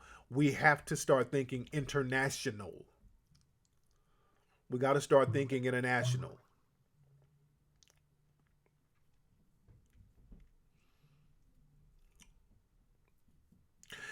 You say, what point will black people start organizing again? Well, the thing is, the dominant society, they study black folks. They study black people. And they learn one thing. You can't kick black people's asses too much. If you kick black people's asses too much, that's going to create like a Haiti situation. And see, what happened in Haiti, you got to understand, the French were very brutal to the Haitians. They were doing some real brutal shit out in Haiti during the 17 and 1800s. They're very brutal. So you keep brutalizing people, doing real slick, dirty shit. All of a sudden, bam, cats wake up overnight. An ass whooping will wake you up. And even in the 60s, when they were lynching black folks and using water hoses and sicking dogs, that was waking black people up. Black people said, oh shit, we got to, because you start thinking in terms of survival. When people think in terms of survival, they wake up. Your brain starts to energize a certain way. The thing is, they learn, okay, we can't keep whooping their ass. We got to give them a little some of what they want. When they found out what we wanted was basically to be loved by them, they're like, okay, we'll give you a little hug here or there. We'll pretend to love you. We'll keep you at arm's length, but we'll give you the illusion that you got some of the stuff we have. Here you go. We'll give you the show Scandal. That's what you want. That's why people eat that up. Niggas eat that up. We'll give you the Kardashians. Because we know you niggas, y'all want you a nice big booty white woman. There you go. See, everything is equal now. See, they'll give you one or two. That's not, it's not prevalent, but they'll give you one or two certain things to lull you to sleep. And because they're not kicking your ass on a daily basis, they give you nigga trinkets. They'll let you get shoes and purses and red bottoms and weaves. They'll let you buy insignificant nigga trinkets. And that makes you comfortable. You're like a kid. Long as you get to play with nigga trinkets, you're comfortable. You're not getting your ass whooped. But they're quietly doing it. They got to be more covert with doing it. And now they poison the well from the inside. So now they play the divide and conquer game. So the community is doing it to themselves. It's a self-perpetuating thing. So now they can sit back and say, hey, what's going on over there? What's up with all those broken families? What's up with all those drugs that you guys are smoking? Like, where the drugs come from? You know what I'm saying? What's all that crack? Where did he go? What's going on with all of that over there? You dig what I'm saying? So they sit back and say, we're not doing anything. They've become more covert and they've made it systematic. So now that you're not getting your ass whooped, you're confused. Black people are confused. And then black people start blaming themselves. Man, I guess we smoking all this crack. That's the problem. You never asked where the crack came from. You're like, well, shit, I can't get no job. I must not be that good of a person if I can't get a job. You're not understanding that it's deliberate that you're not getting jobs. That's by design. We keep ignoring the deliberate disenfranchisement. And then you start thinking something is wrong with you. So that's the problem. Because they ain't kicking your ass daily. Now, the minute you step out of line too much, then they'll blow your brains out and to keep you in line, just like with the Trayvon and the Jordan Davis. And every blue moon, they'll go back to the old school way and then blame you. Well, Trayvon shouldn't have attacked Zimmerman. I mean, Zimmerman was just a poor neighborhood watch guy who got out of his car to look for an address, and then Trayvon came and hit him. I mean, Trayvon was a thug. You know, look at Rachel Gentile. It's your own fault. You know, they run that game on you. Well, if Jordan Davis's music wasn't so loud and he was being a thug, he would be alive. You see, they run that game on you. They kick your ass and then blame you for getting that ass kicked. Larry Elder, please don't believe anything he says. That's just a nigga hustling. I pop my collar to Larry Elder. Don't ever get mad at Larry Elder. Please don't get mad at Larry Elder. They want you to get mad at Larry Elder. Don't ever get mad at Larry Elder. That's a nigga hustling. Pop my collar to you, nigga. You get money, Larry.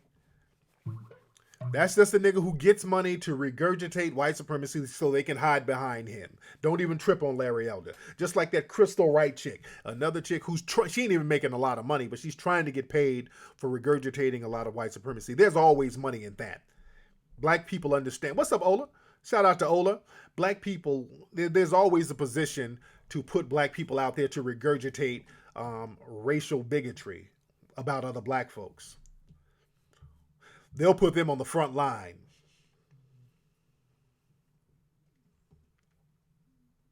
Larry Elder is a joke. Don't ever get upset with Larry. He's just a puppet being pulled on strings.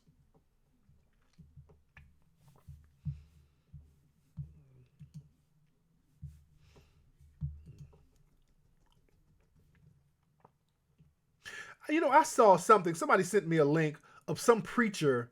I think he was in Florida or Atlanta somewhere, and he was talking to these youths.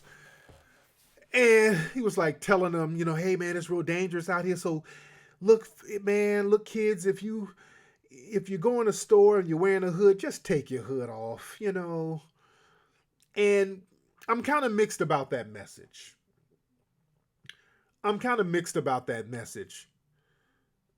Because you're letting white supremacy off the hook. Telling kids to take their hoods off, now you're trying to relegate their disenfranchisement and marginalization on their clothes, and that ain't it. See, when black folks get all off into the sagging pants and the hoodie, you shouldn't have been wearing thug clothes. Dude, when they lynched black people, black folks wore suits, dude. They lynched black people in suits. Stop trying to relegate black disenfranchisement to what we have on. That's just a cop-out, man. That's a cop-out. That blame the hoodie bullshit, dude. It ain't got nothing to do with a hoodie. Ain't those thug clothes. And then black folks, we need to stay. If we pull up our clothes, everything will be different. You copping out, dude. Remember, Richard Sherman was called a thug. The dude has a college degree. That dude ain't nobody's thug. They call all of us a thug. All of us are called thugs.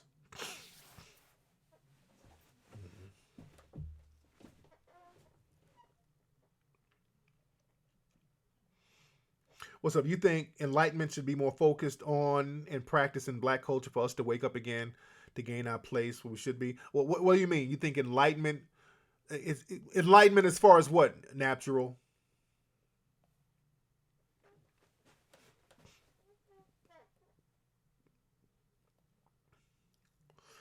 You say act like I won't tell my son to be aware of his dress. Well, I'm gonna have him tell him to dress, like he got sense. Like I dress like I got sense. You understand what I'm saying? But the clothes, that's not gonna stop white supremacy, dude. That ain't gonna stop no damn white supremacy.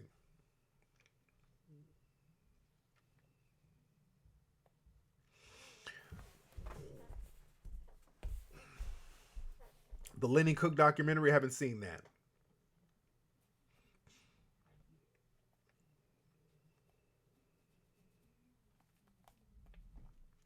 But yeah, don't let nobody run that bullshit on you, because that dress code shit, that's another way. They come up with new ways to discriminate against you. When me and Ola and Sean were in North Carolina, we were in Raleigh? Where were we? Not Raleigh. Where were we?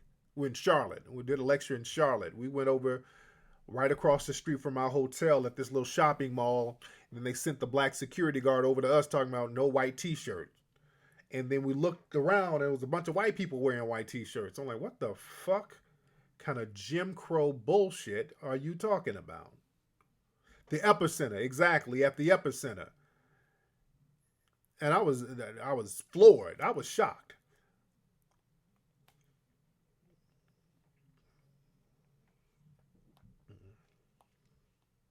Enlightenment as far as spiritual and self-enlightenment,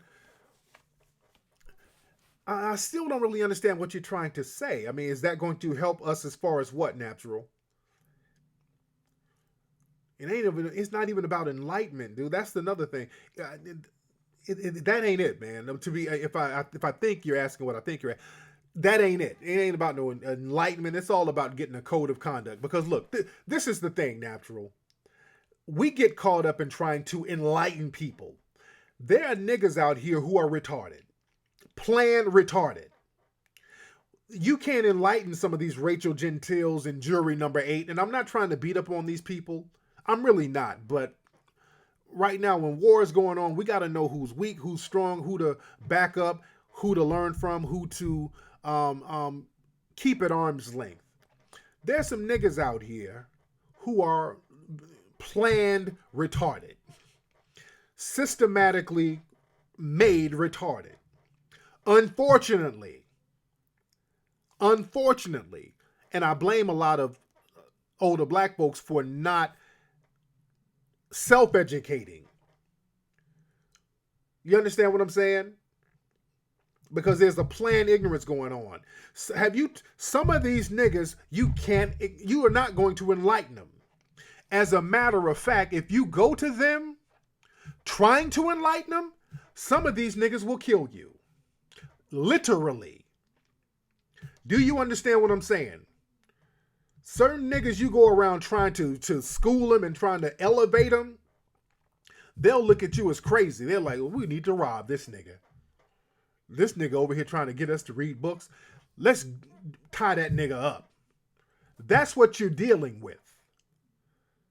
Certain people, if you wake up certain people and they're not ready to be awakened, niggas will kill you. Especially if you're another black person.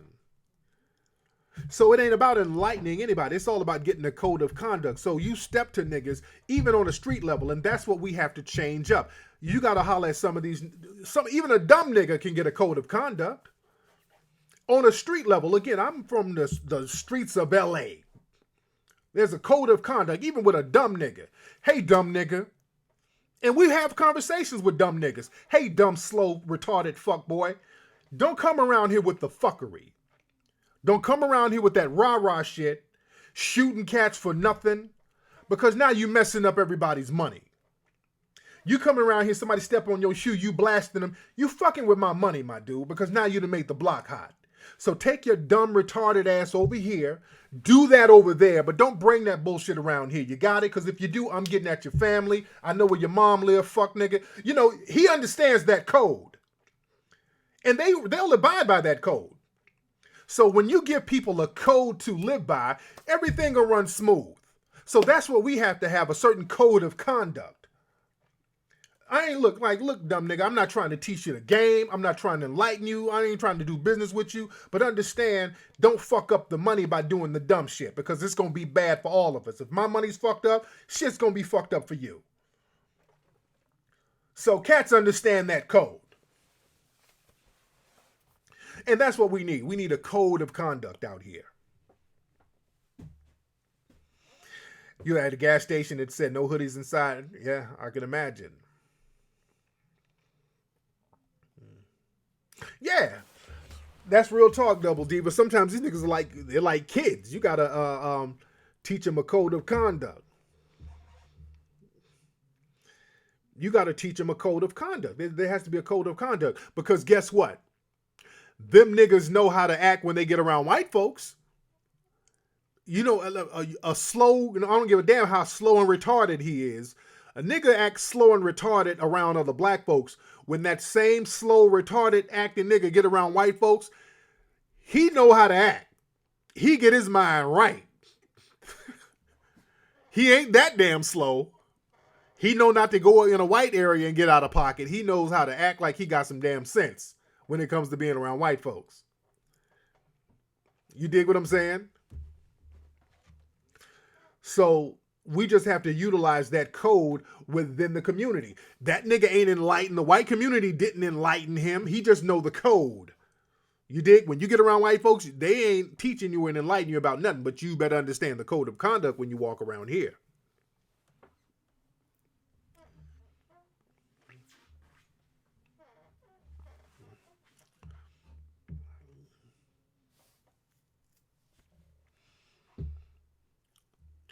Yeah, BLA. I talked about that juror earlier.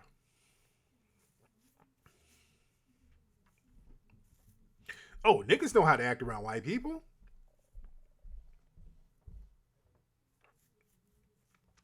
That's you said who should be the best person to initiate a code of conduct? Well, it's something that should be done with all of us. It's something that should be done with all of us. You have to understand, during the Great Migration, when a lot of black people from the South, because remember, a lot of black people in the South were being, brutalized and lynched. So a lot of black people in America, they migrated to the North. They migrated to like Chicago, Detroit, New York. And in many newspapers in Chicago, like the black newspapers, they would put a code of conduct for the new arrivals. Now, some people call this respectability politics and they try to criticize it, but it was something that should have been done, because you got a lot of black people who came to Chicago from the South, and they had some of those country Bama ass ways. And the people in the North were basically telling them, look, man, when you get up here, try to conduct yourself a certain way, because, it's bad for y'all down there. And it's still bad for us up here to a certain degree. So don't come with the bullshit. If you come up here, wear shoes. Don't be walking around barefoot. Don't be throwing trash all in the street. They would tell them this in the newspapers. Some people looked at it as negative, but I think it was a very positive thing. Because you have to understand, at that time, during the height of Jim Crow, certain black folks, if you fucked up, it would be bad for the whole city. That's what happened in Tulsa, Oklahoma. There was one incident with a dude who bumped into a white girl by mistake, and the brother wasn't trying to do anything. He bumped into the white girl, and that's all they needed to destroy the whole black area of Tulsa, Oklahoma. They just needed any excuse. So black folks had to be on their P's and Q's, and they had to remind others to be on their P's and Q's, because if you're just a random black person, you doing your thing, and all of a sudden you get attacked, and like, why the fuck are they attacking me? I didn't do nothing. Because of what some other black person did. So you had to understand the situation you were in. But yeah, the Chicago Defender, they did tell certain black folks who came up from the South, wear your clothes, tuck your shirt in, don't be out here looking raggedy, wash your ass, put on lotion, you just get your shit right when y'all come up here.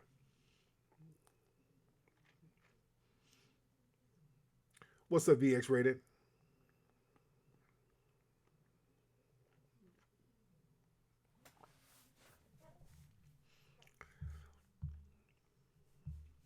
How many folks we got in here? We still got a lot of people. We still in here heavy.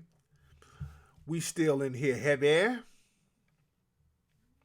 All day. All damn day.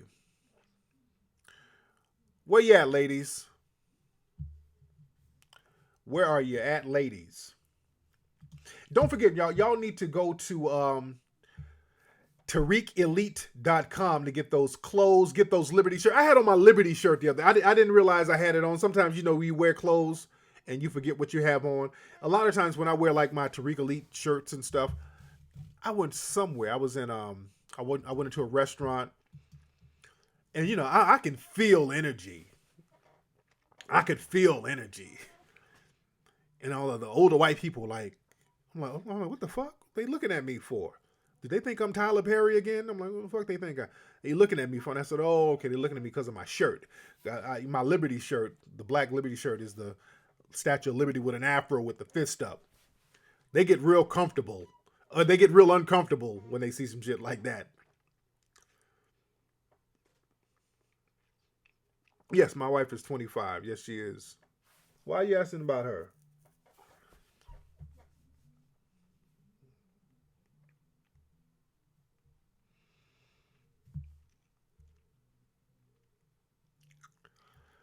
You heard Asians can't be turned down. Well, they got certain loans and a lot of set-asides for a lot of people in the Asian community.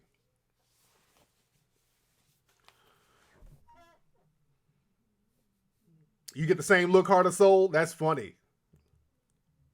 I like Cornell West. I like Cornell. Cornell is a deep brother.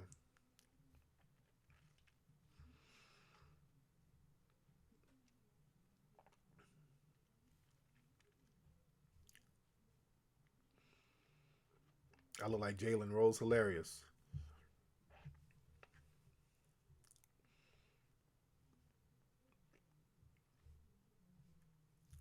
Yeah.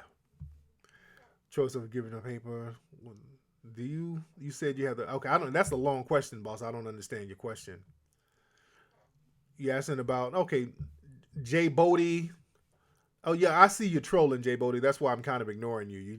You're purposely trolling and you're just kind of being goofy and your comment ain't even that witty. Let's see who's on the phone. What's up? Who's calling? The nigga trying to get attention. Hey, what's going on, man? This is Leo. Hey, what's going on, man? How you doing, fam? What's up? I just wanted to talk about a real quick situation I went through at work. What happened? In a workplace.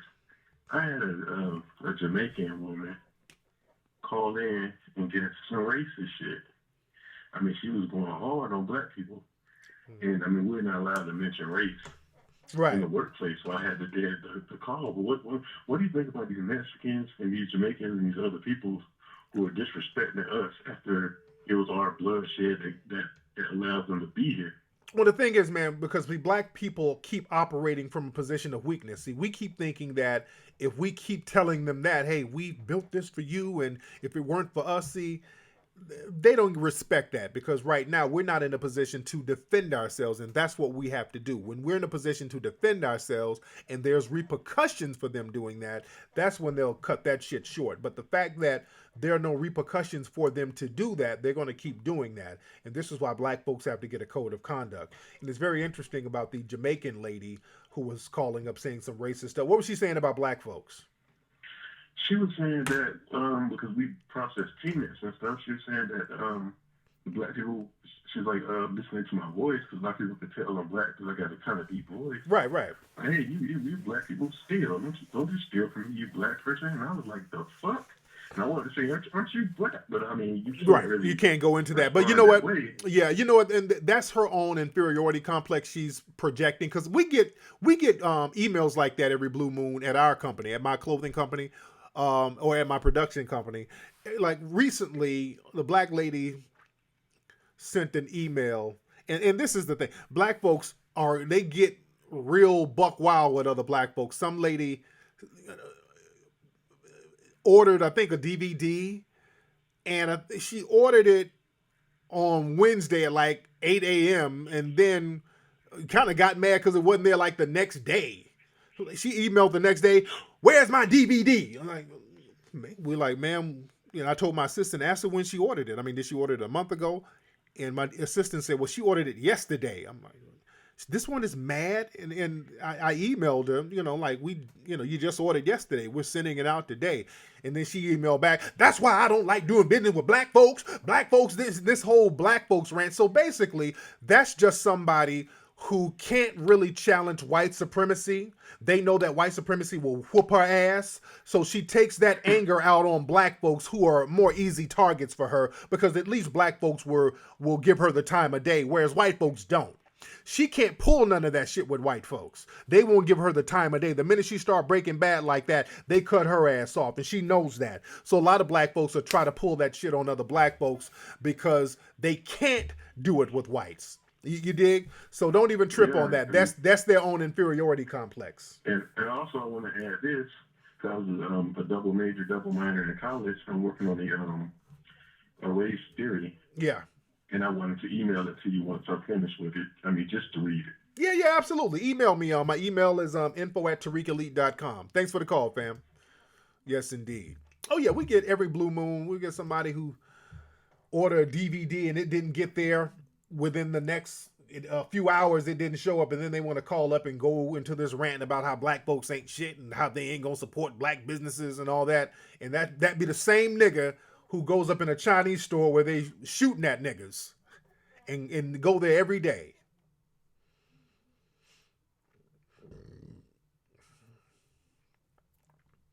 Yeah, you know what? I didn't argue with it because niggas like that, that's their thing. They just want to argue just for the sake of arguing. They just want to argue just for the sake of arguing. And we just say, look, we'll get your DVD out and we'll get you your tracking number. So don't even, we're real cool. We'll get you your tracking number. You argue with FedEx. We're not going to sit up and I'm not about to go back and forth about how black folks ain't this just because you ordered a DVD and it didn't get there within hours and you're being so unreasonable and irrational. You're just trying to blow off steam because of an inferiority complex you have. You want to complain for no reason, exactly. Yeah, you can get Hidden Colors 1 and 2 off Amazon too. You can get it off Amazon.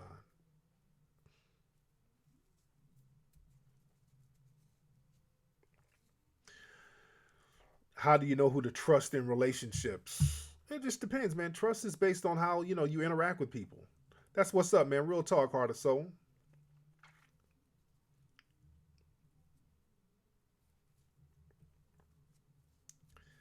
And again, you can get Hidden Colors 1 and 2 at hiddencolorsfilm.com, ladies and gentlemen. You can always get it at hiddencolorsfilm.com. Speaking of ladies, what's up? Where you at, ladies? Press 5. All the ladies press 5. All the ladies press 5. All the ladies press 5. Let me know you're in here, ladies. All the ladies, if you got nice bubbles, press 5. No, if you got nice bubbles, press 3. If you got a nice bubble. Now, ladies, if you got a flat ass, sisters, press 1. All the flat ass sisters, press 1. Let me know where you at. Ain't nothing wrong with having a flat ass. Yeah, I just don't trust you. Y'all know what I say. I don't trust black women with flat asses. So if you got a flat ass, lady, let's talk about that. We got God's self. Are you a woman or a dude? That name sounds like a dude's name. Lady More Natural has a bubble. Where the ladies with the flat asses? Press 1. There's some of y'all got some flat ass popping off. Okay, we got Sister Catch. She's telling that she admitted to having a flat ass. Now, Sister Catch, how have you been working with that flat ass of yours? No, Sister Catch admitted it. Now, sister, how's it working with that flat ass? Toya has a flat ass. We got Sister Catch and Toya. They admitted to having little bubbles, a little bit. So Toya, where you at? I want Toya to call up. Toya, call up. Toya, call up. I want Toya to call up. Toya, I want Toya to, yeah. And again, some of them flat ass chicks be having some good, because one of the girls hit me up one time. I was talking about girls with flat asses. She's like, well, whatever, Tariq. Some of us, we got that good. I'm like, I know. I never said you didn't have the good now. I never said you didn't. Some of the best news I done had was from a little narrow ass woman. Well, Brown Sugar, she got a flat ass. A lot of them flat ass women, they got to throw it a little bit harder. They got to throw it harder to compensate for the lack of ass. You dig? But some of those, I did a whole show about that. Some of them skinny flat ass chicks, they got some good. They know how to throw it. The poom is off the chain. You dig? But again, after you fuck them, you better go ahead and make sure your wallet is hidden, because they will steal. That's my thing. They steal shit. Black women who got flat asses, they known to go in the niggas' drawers and in wallets and shit. What's up, Delbert? You married a flat ass?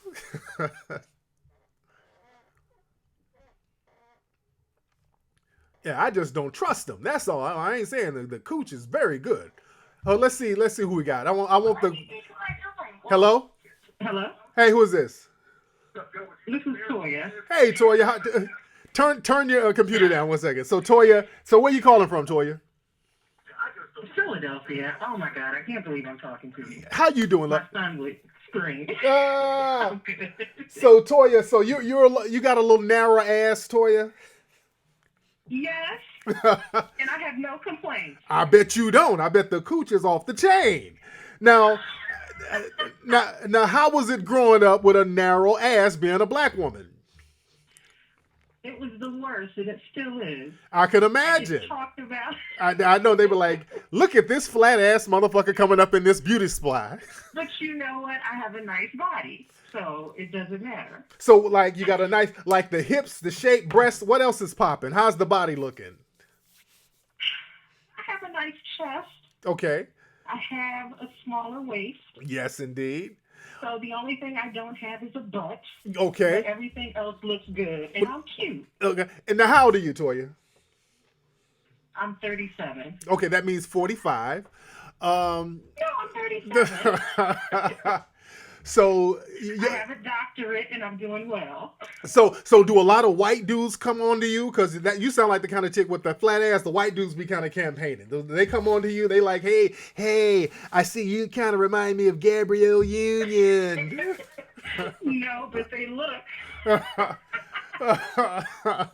So now, with the flat ass, growing up with a flat ass, you felt disenfranchised from the rest of the community. You felt outed, that they didn't accept you. Did that cause anger? Did that cause resentment? Because that's why I say a lot of the flat ass girls, they grow up and they be stealing shit. That's why I don't trust them. You know what? I don't know why you keep saying that, but that is not true. And I grew up most of my life until I was 12 in California. So I was running on the beach all the time. Okay. So nobody cared about my butt until I moved to Texas and Louisiana. I bet there was a seal looking in the ocean like, who is this flat ass motherfucker running on this beach? A shark looked up. I would bite in the ass, but I'd miss. Now I gotta see your picture. Don't overcompensate. Oh, okay. You said that on one of your shows that we flat ass girls overcompensate. I don't have to. Oh, so you say I'm already a freak. Oh, damn. Okay, that's what I'm saying. Them flat ass girls, they know how to dome it down and get it popping. I gotta see your picture. There's nothing wrong with that. Exactly. Are you my friend on Facebook? Yes. Okay. I sent you a long message like the other day. Really? Oh, did I respond? Yeah, I'm very long-winded. Okay. Email me again on Facebook. Let me see what's popping with it. Did I respond to your email? Because I get a lot of emails, and sometimes I get a chance to respond. You did. You just said, oh gosh, I told you Hidden Colors changed my life, and you just said, much respect. Okay, because a lot of times I'm driving, so I try to type something real fast. But email me. I want to see what you look like. Are you dating somebody now?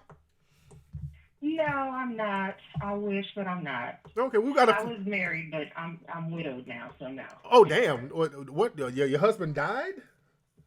Yeah, he passed away a couple of years ago. Well, what happened? Well, y'all having sex and he slipped. Huh? Y'all were having sex and he tried to do it doggy style and slipped off your flat ass and killed himself.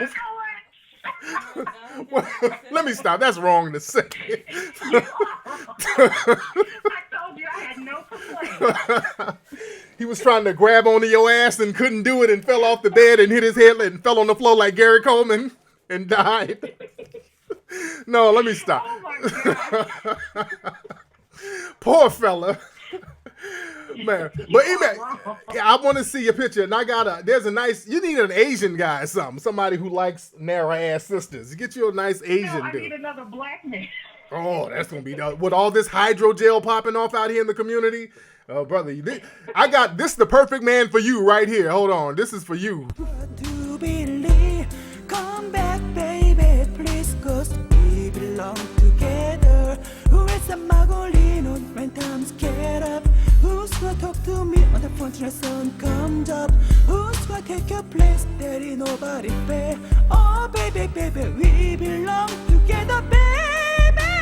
When you left, I lost a part of me. It's still so hard to believe. I'm back. She was a good spot. I want to see what she looks like. I gotta see what she looks like. Big Boss said her husband got stabbed by her booty bone.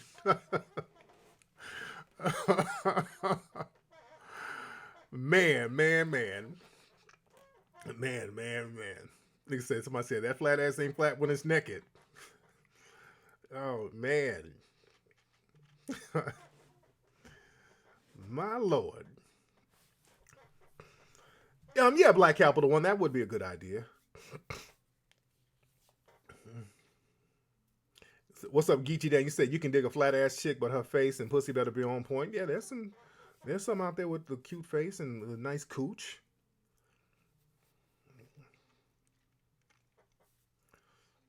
Yes, indeed. What's on TV right now, babe? Peanut. What's on TV?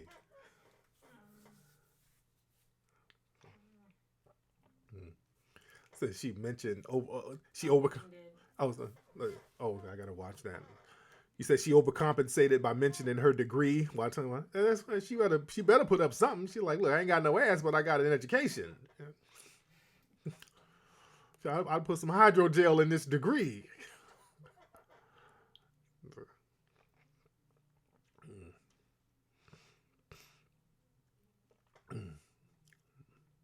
White girls have big booties. A lot of them do. Yeah, some of them do.